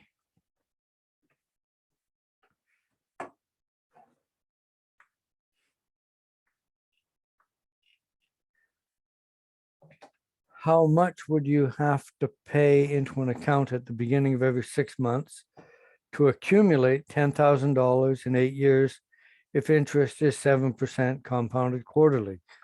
So now we're looking for the payment. We know the type is 1 because it's annuity due.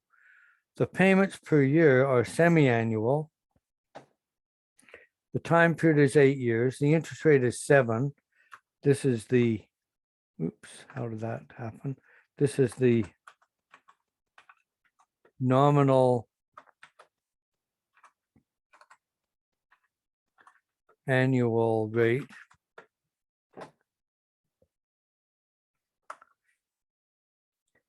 But it's compounded quarterly, 4 times a year. And the future value has to turn into $10,000. And there's no mention of present value, of course, but we have to know that there was no money in there to begin with. If there was money there to begin with, they would have to tell us. So again, we have to calculate P. So 7% divided by 4, we'll store that. Then 4 divided by 2, I don't think I'll actually store that because I can remember the number 2. And when we get P here, we end up with some ridiculous number that I'll definitely store because there's no way I'd remember that. And N is 8 years, but twice a year, so 16. So when we go to do this on Excel, the format's exactly the same, equals payment, prompts us for the rate, but because it's a general annuity, we have to put in all that work of calculating P ourselves. For some reason, Excel can't figure that out on its own. So we put in the value of P. The number of periods is 16, which we figured out. No money there to begin with. 10,000 ending up with, and we're doing annuity due. And this comes back to us as a negative number because of the cash flow concept, but we'd entered into Moodle as a positive number. So fairly straightforward, except for the fact that you have to calculate P first. We can do this on the BA2 Plus, and the nice part is we don't have to calculate P to begin with. Make sure BGN is up, set the payments to 2, but then you'll have to separately set the compounding periods to 4. N is 16. Yes. The nominal annual interest rate is 7. We don't need P. Present value is 0. We can ignore the payment. Future value is 10,000. We compute the payment and we get hopefully exactly the same answer as we did previously when it's rounded to 2 decimals. So fairly straightforward calculation. And we can do this by hand if we want to. Do you want to see me do it by hand?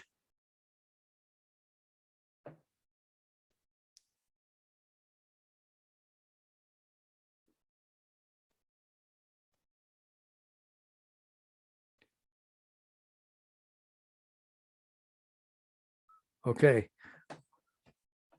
Let's leave the hand calculation up to you and take a look at the next thing they can inflict on us. So the next thing they're going to do is we're going to be calculating for the time period, which is a little more tricky because, because we'll have to sort of interpret the answer that we get. So for how long must contributions of 1,600 be made at the beginning of each year to accumulate to 96,000 at 10% compounded quarterly. So we know the payment is 1,600. We know the type is 1 because it's an annuity due. The payments are annual, right, at the beginning of each year. The time period, we don't know, but we know that the answer we get will be in years, and we might have to translate it into months and days. The interest rate is 10. This is the nominal annual rate, but it's compounded quarterly, and we end up with $96,000, and the present value starts out at 0. We know it's annuity due because the payments are at the beginning of the payment period, but it's a general annuity due because compounding periods are not the same as the payment periods. And because it's a general annuity, we have to calculate P. So 10% quarterly gives us this. I'll store that. Then 4, but we're converting it to annual. So 4 divided by 1, not very exciting, and I probably won't really store it. We calculate P, we get this ridiculous number, which I'll definitely store in register 3. And if you're doing it on the computer, of course, you've got to do this calculation. Let's take a look at how to do this calculation on the computer because we're going to need it. So we'll start with I equals 10% divided by 4. So there's I, and C equals 4 divided by 1. And then P, we've got to plug it all in here. So bracket 1 plus I to the power of C. And we have to put brackets around all of this and go -1. And let's expand it a bit. Merge and center. So we're getting the same answer that I've got printed here, but that's how you would calculate it. And that's what we would have to use down here. So let's take a look at what we'd be doing to calculate the number of periods. Exactly the same format, equals number of periods, bracket, and suddenly Excel is saying, well, we need the rate. But they don't want the nominal annual rate. They want P that we've just calculated up here. So we could grab it.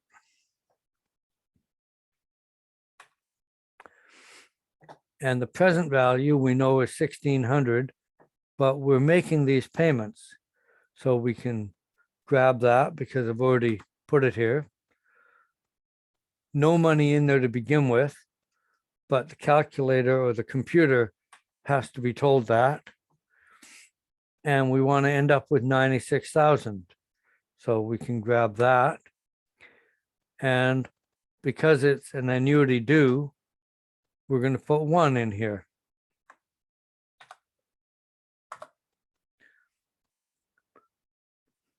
And I'll expand this a bit by going merge and center and then left justify. So we get this 19.17, which is really nice. But what does it mean? Well, because the payment periods were annual, this is 19.17 years. So we can round this up to the next whole number, 20. So payment periods are annual, so this means 20 years. So the annual payments must be made for 20 years. And that's fairly straightforward and simply enough. So we can do this on the BA2 plus. Make sure the calculator knows we're doing a annuity due. So make sure BGN is up. Then we have to set payments per year to annual, which is 1, but compounding periods to quarterly, which is 4. So once we've set the annual and hit the down arrow, the computer or the calculator will automatically assume we're doing annual, but we can tell it we're doing quarterly. We don't know N. For the interest per year, the nice part about the BA2 plus is we're just putting in the nominal annual rate, not P. The present value is 0. The payments are 1,600, but they're going into the investment. The 96,000 comes out, and we compute N, and we get 19.17, which we have to remember is years. And round up to the next whole year. Now, because we're being asked about years, it's simple enough to go for 20 years. We can see that it's only 19.17. So if we were being asked for months and days, we'd have to use this whole number and do that whole strange calculation that is kind of annoying.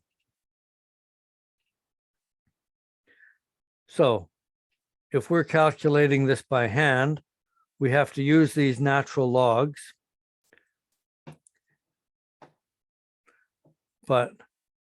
And we have to have the value of P. Looks a little scary. So again, would you like to see me do this calculation by hand? Or would you like to try it yourself and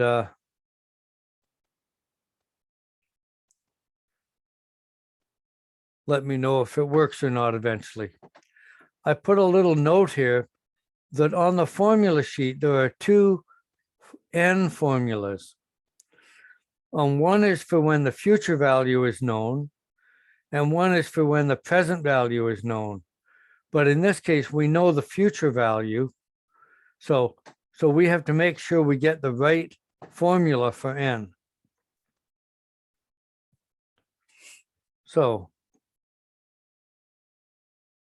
I don't know if anybody's still awake out there, but let's take a look at the last question we're going to look at today.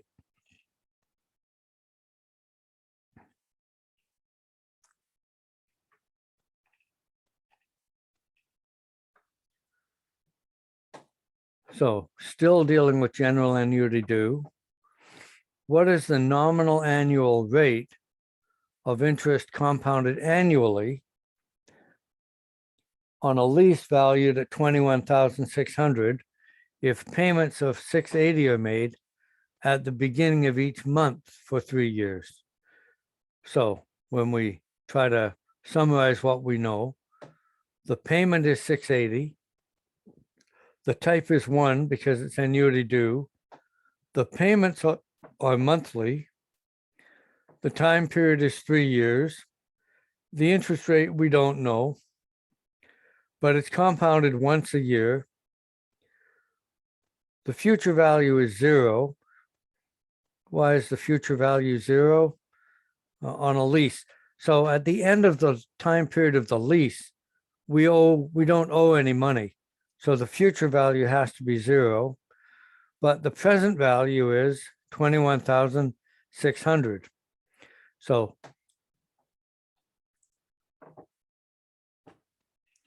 we know the present value in this case. So we know it's annuity due because payments are at the beginning of the period.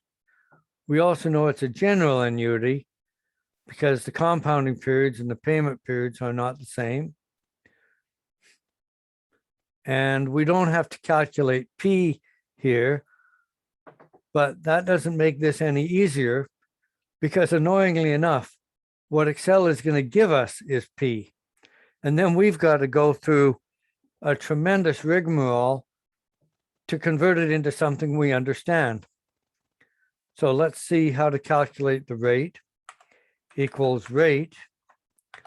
And the number of periods, well, we decided it was 36. I can't remember why. Why did 12 times 3 is going to be 36. So 36, that's good enough. The payment, we were told is 680, but it's a payment, so it's got to be negative.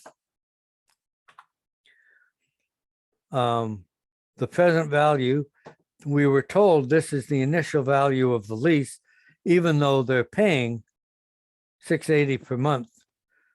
So we're going to put in the value of the lease.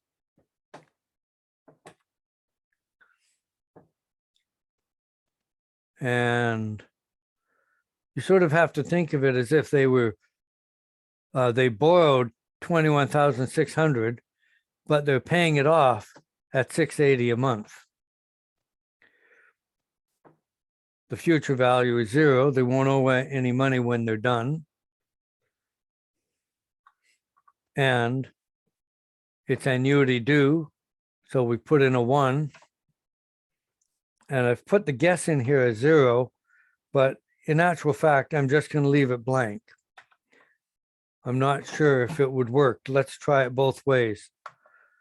So we get this 1%, which is annoying. Let's expand it. So merge and center. And let's get rid of the percent sign. So change it from percentage to just a regular number. And then let's give ourselves some more decimals. So I don't know how many decimals we really need here. That looks like it's good enough. So we got that answer. When we just left the guess as blank, let's try it where we try the guess as 0 equals rate. Grab these things as we need them.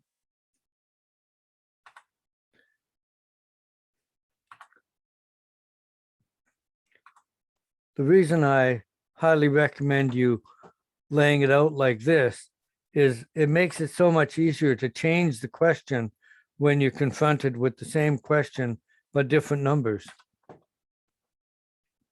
So now I've put the 0 in for guess. And I'll use the format painter up here. I'm not entirely sure it'll work, but it should change this format instead of doing it all ourselves. And so it comes up with exactly the same answer, whether we put blank in there or whether we put 0. So, and this was equals, what was it? 3 times 12. Not sure why it has to be in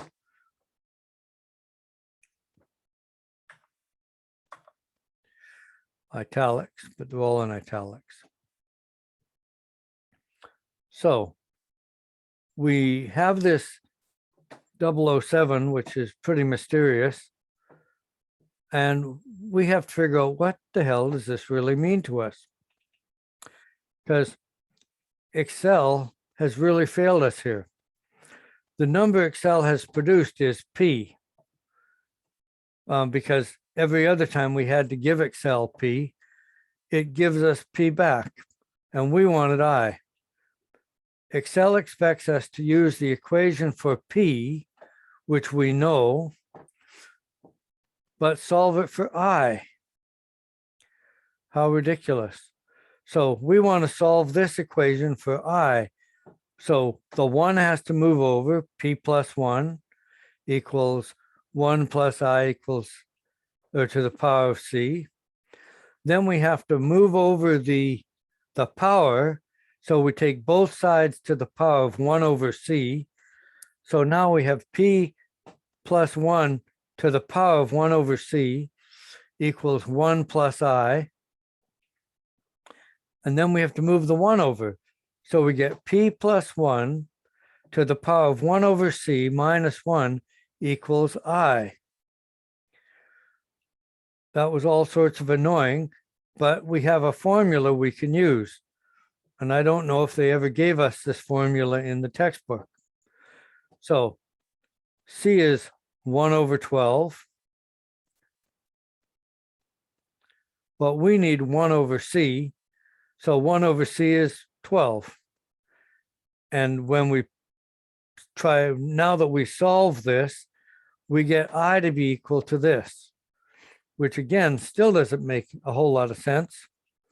But we multiply this by 100 to get the nominal annual rate. So it's 9.1776.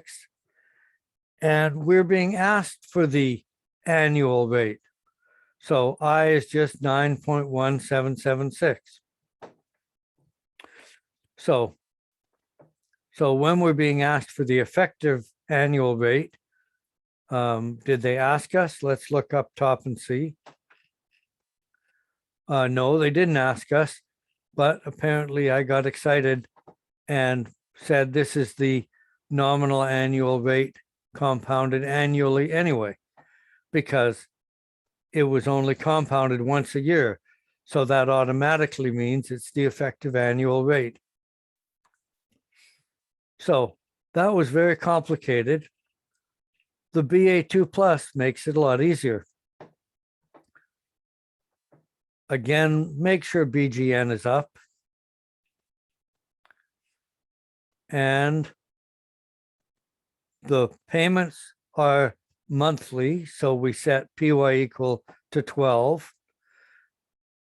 The calculator will automatically set CY to 12, but we're telling it no, we just want compounding to be annual. So we set CY to 1, and we have N is 36. We don't know IY. We know the present value of the lease is 21,600. The payments are 680, so they have to be negative. At the end of the lease, we don't owe any money, so future value is 0. We compute IY. I don't know why this is blank. Let's cut that and put that there where it should supposed to be. And this is the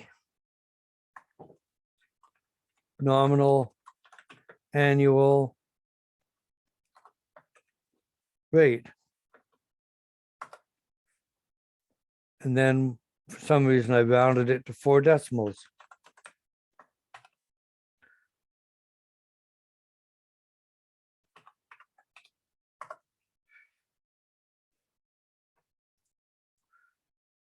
And I don't need all these zeros hanging around.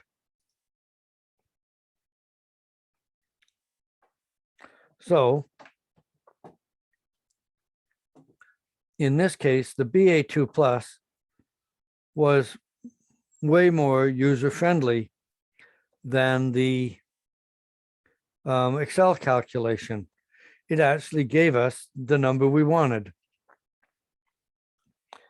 And we cannot calculate this by hand. They just don't give us a formula for finding the rate. So that's all the pain and agony I will inflict on you for today. Jeet you've sent me an email. I'll take a look at that email. And I'll get back to you. Any other questions anybody has at the moment about all of the, either about all of the nonsense we just looked at today, or about the test that you're going to be writing on Friday? Sir, I have a question with this number. Sure. For the interest we computed, it's also the effective annual interest, right? Because it's compounded yearly. Yes. Okay. Yeah. If it's compounded annually, then it's only compounded once a year. So that's automatically the effective annual rate. It's only if it's compounded semi-annually, quarterly, monthly, then you have to actually translate it. But if it's annual, it's already annual. Okay, thank you. Okay.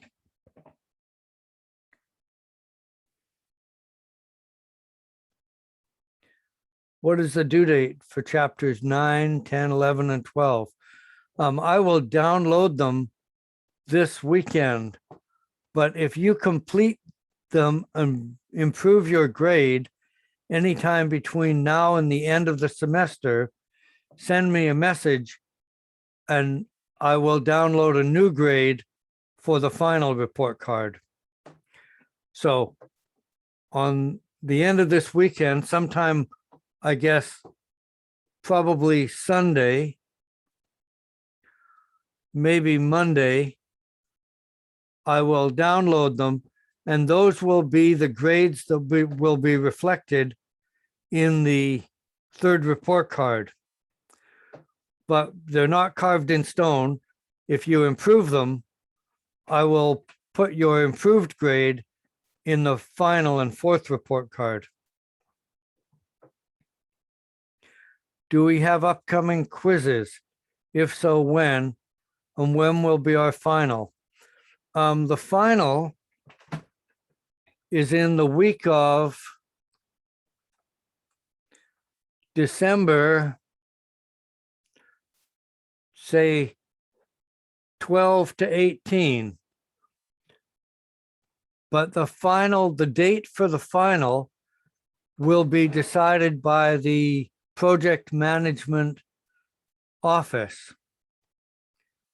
I can pick the days for the midterms, but they will tell me, or they'll probably tell me when the final will be, or they might ask me when I think it should be, in which case I would again put it on the Friday.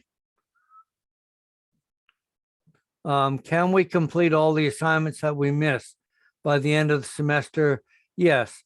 If you improve any homework from chapters 1 to 16 between now and the end of the course, I will take the improved grade as long as you send me an email and tell me that you improved one of those earlier assignments. Now, someone said, do we have upcoming quizzes? You don't have any quizzes. You just have a test this weekend, right?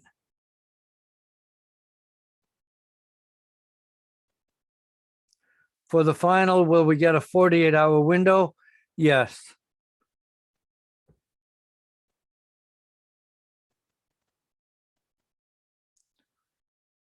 I just don't know when that window will be.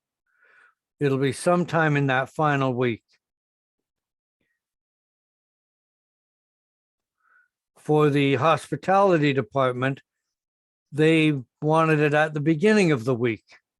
So that's the date I was given because I teach this course in hospitality as well. But the project management people haven't told me when they're going to have the final yet.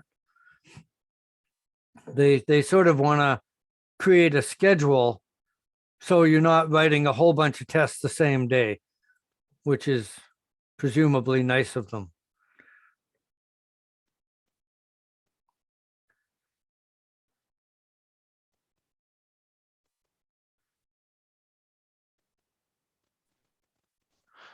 Sir, if I'm right, the final exam carries out 35% of the final grade. I think 30. 30. Let's Uh, look, let's look. Let me save this. The maximum it could be is 35 according to VCC policy.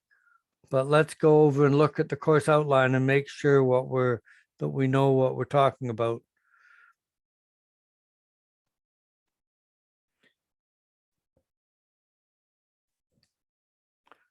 So I think you're looking at the logo, the project management logo now, yes. the course outline. I'll open it. Did your screen switch over to the syllabus? Or do I need to share it again? I think you need to share it again. Okay, yeah, sometimes it doesn't follow when you shift screens. So are you now looking at the course syllabus? Yes, yes. Okay.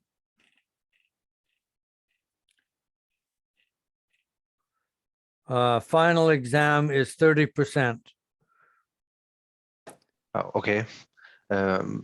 Thank you. And in the final examination, do we have questions from the entire term or just from the last 4 chapters?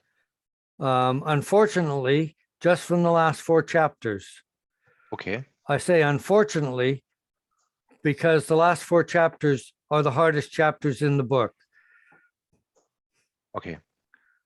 So although it sounds nice that you don't have to do all that stuff from before, it's still a hard test because of the material we're going to cover in the next few weeks.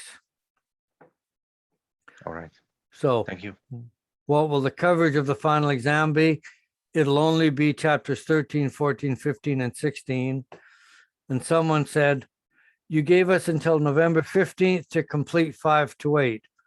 Do we have to send you an email? No. That's why I said I'll probably produce the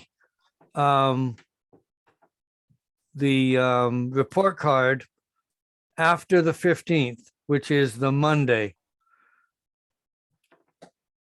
So I probably won't download any of the grades for all of these last 8 chapters until the 15th. And then I'll include them in the next report card. Sir, we have to do 2 assignments for 13.1 and 13.2.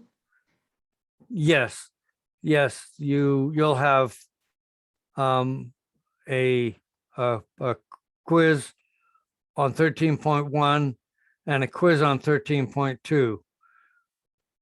And unfortunately, next week, you'll have a quiz on 13.3, 13.4, and 13.5. A lot of work to cover. Chapter 14 isn't so bad. You only got 1 quiz. Chapter 15, you'll have 2 quizzes. And chapter 16, again, you'll only have 1 quiz. But chapter 13 is bad. You've got basically 5 quizzes, 5 homeworks for chapter 13. But we'll spread it over 2 weeks.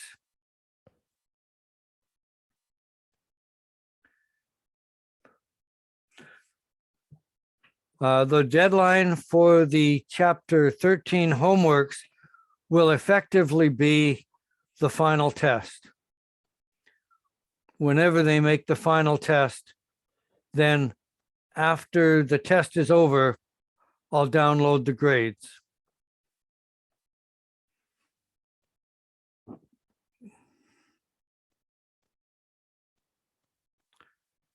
What did you mean when you said the last chapters are the hardest? chapter 13 isn't so bad. And chapter 14 isn't so bad. Chapter 15 deals with bonds and bond valuation and sinking funds. And chapter 15 is the hardest chapter in the whole book. And chapter 16 is not so bad. So when I said it's the hardest, I'm really referring to chapter 15. That's the hard one.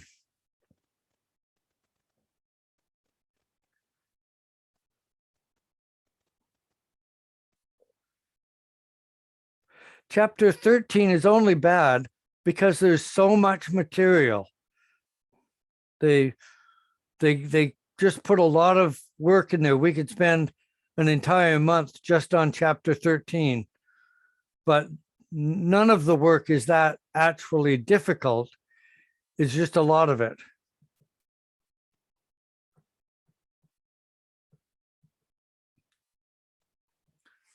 Now, when you're using the formula sheets that I provide for each chapter, you could help me by suggesting ways to make the formula sheets more useful.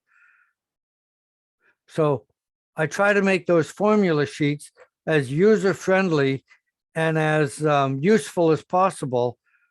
But if you see ways that I could make them more useful and more user-friendly, please suggest how I could change them and edit them.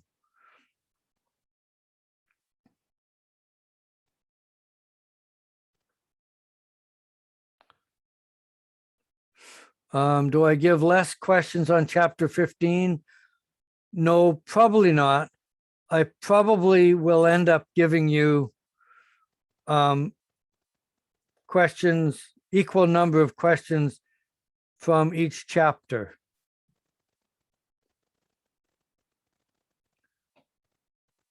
Sir, in this midterm, we will have 20 questions or 25. I think it'll be 20 questions.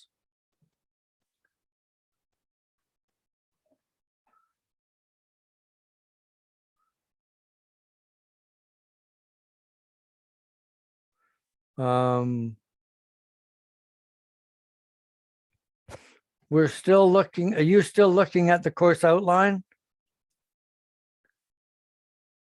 Oh, screen sharing is closed. Okay.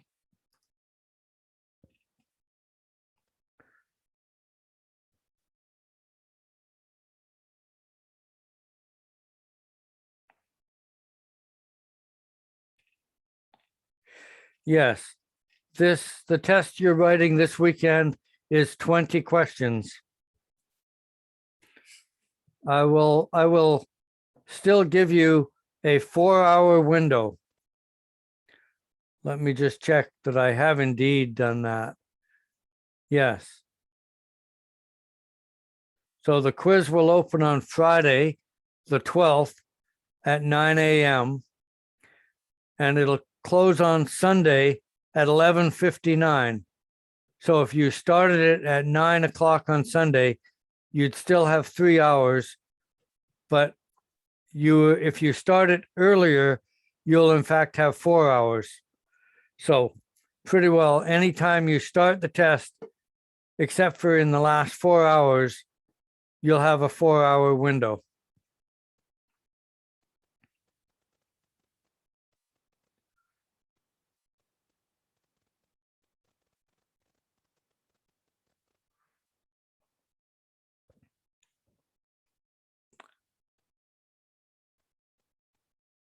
So have you any other questions that you want to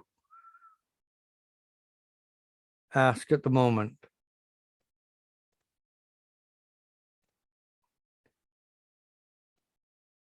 Okay. In that case, I'll say goodbye and wish you good luck on Friday. Excuse me, sir. Yes.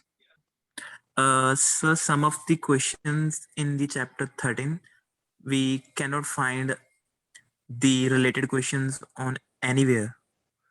Can't find the related questions anywhere. Yes. Okay, weird. Not in the textbook? So I mean, in you have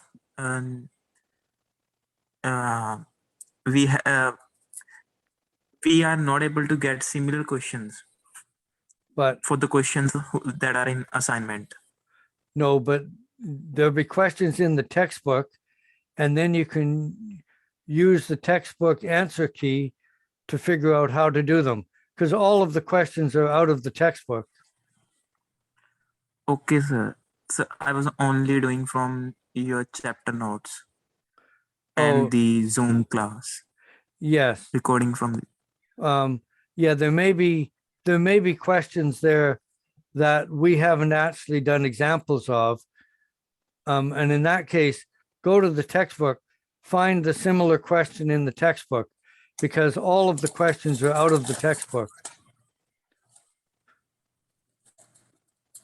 All right, sir. Thank you. And if you run into questions that you cannot do, send me an email and ask me if I can help you understand what the question is asking.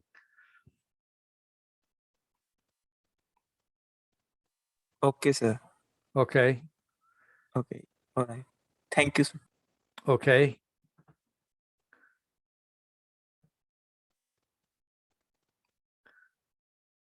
So in that case, I'll say goodbye, and I will post this recording on Moodle, and then you can either watch this recording if you want, or you can watch me go over the same material tomorrow with the set 13E.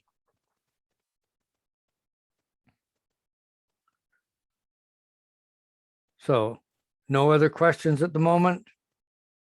Okay. Have a good day. Take care. Bye now. Thank you. Thank you, sir. Bye now. Thank you, sir.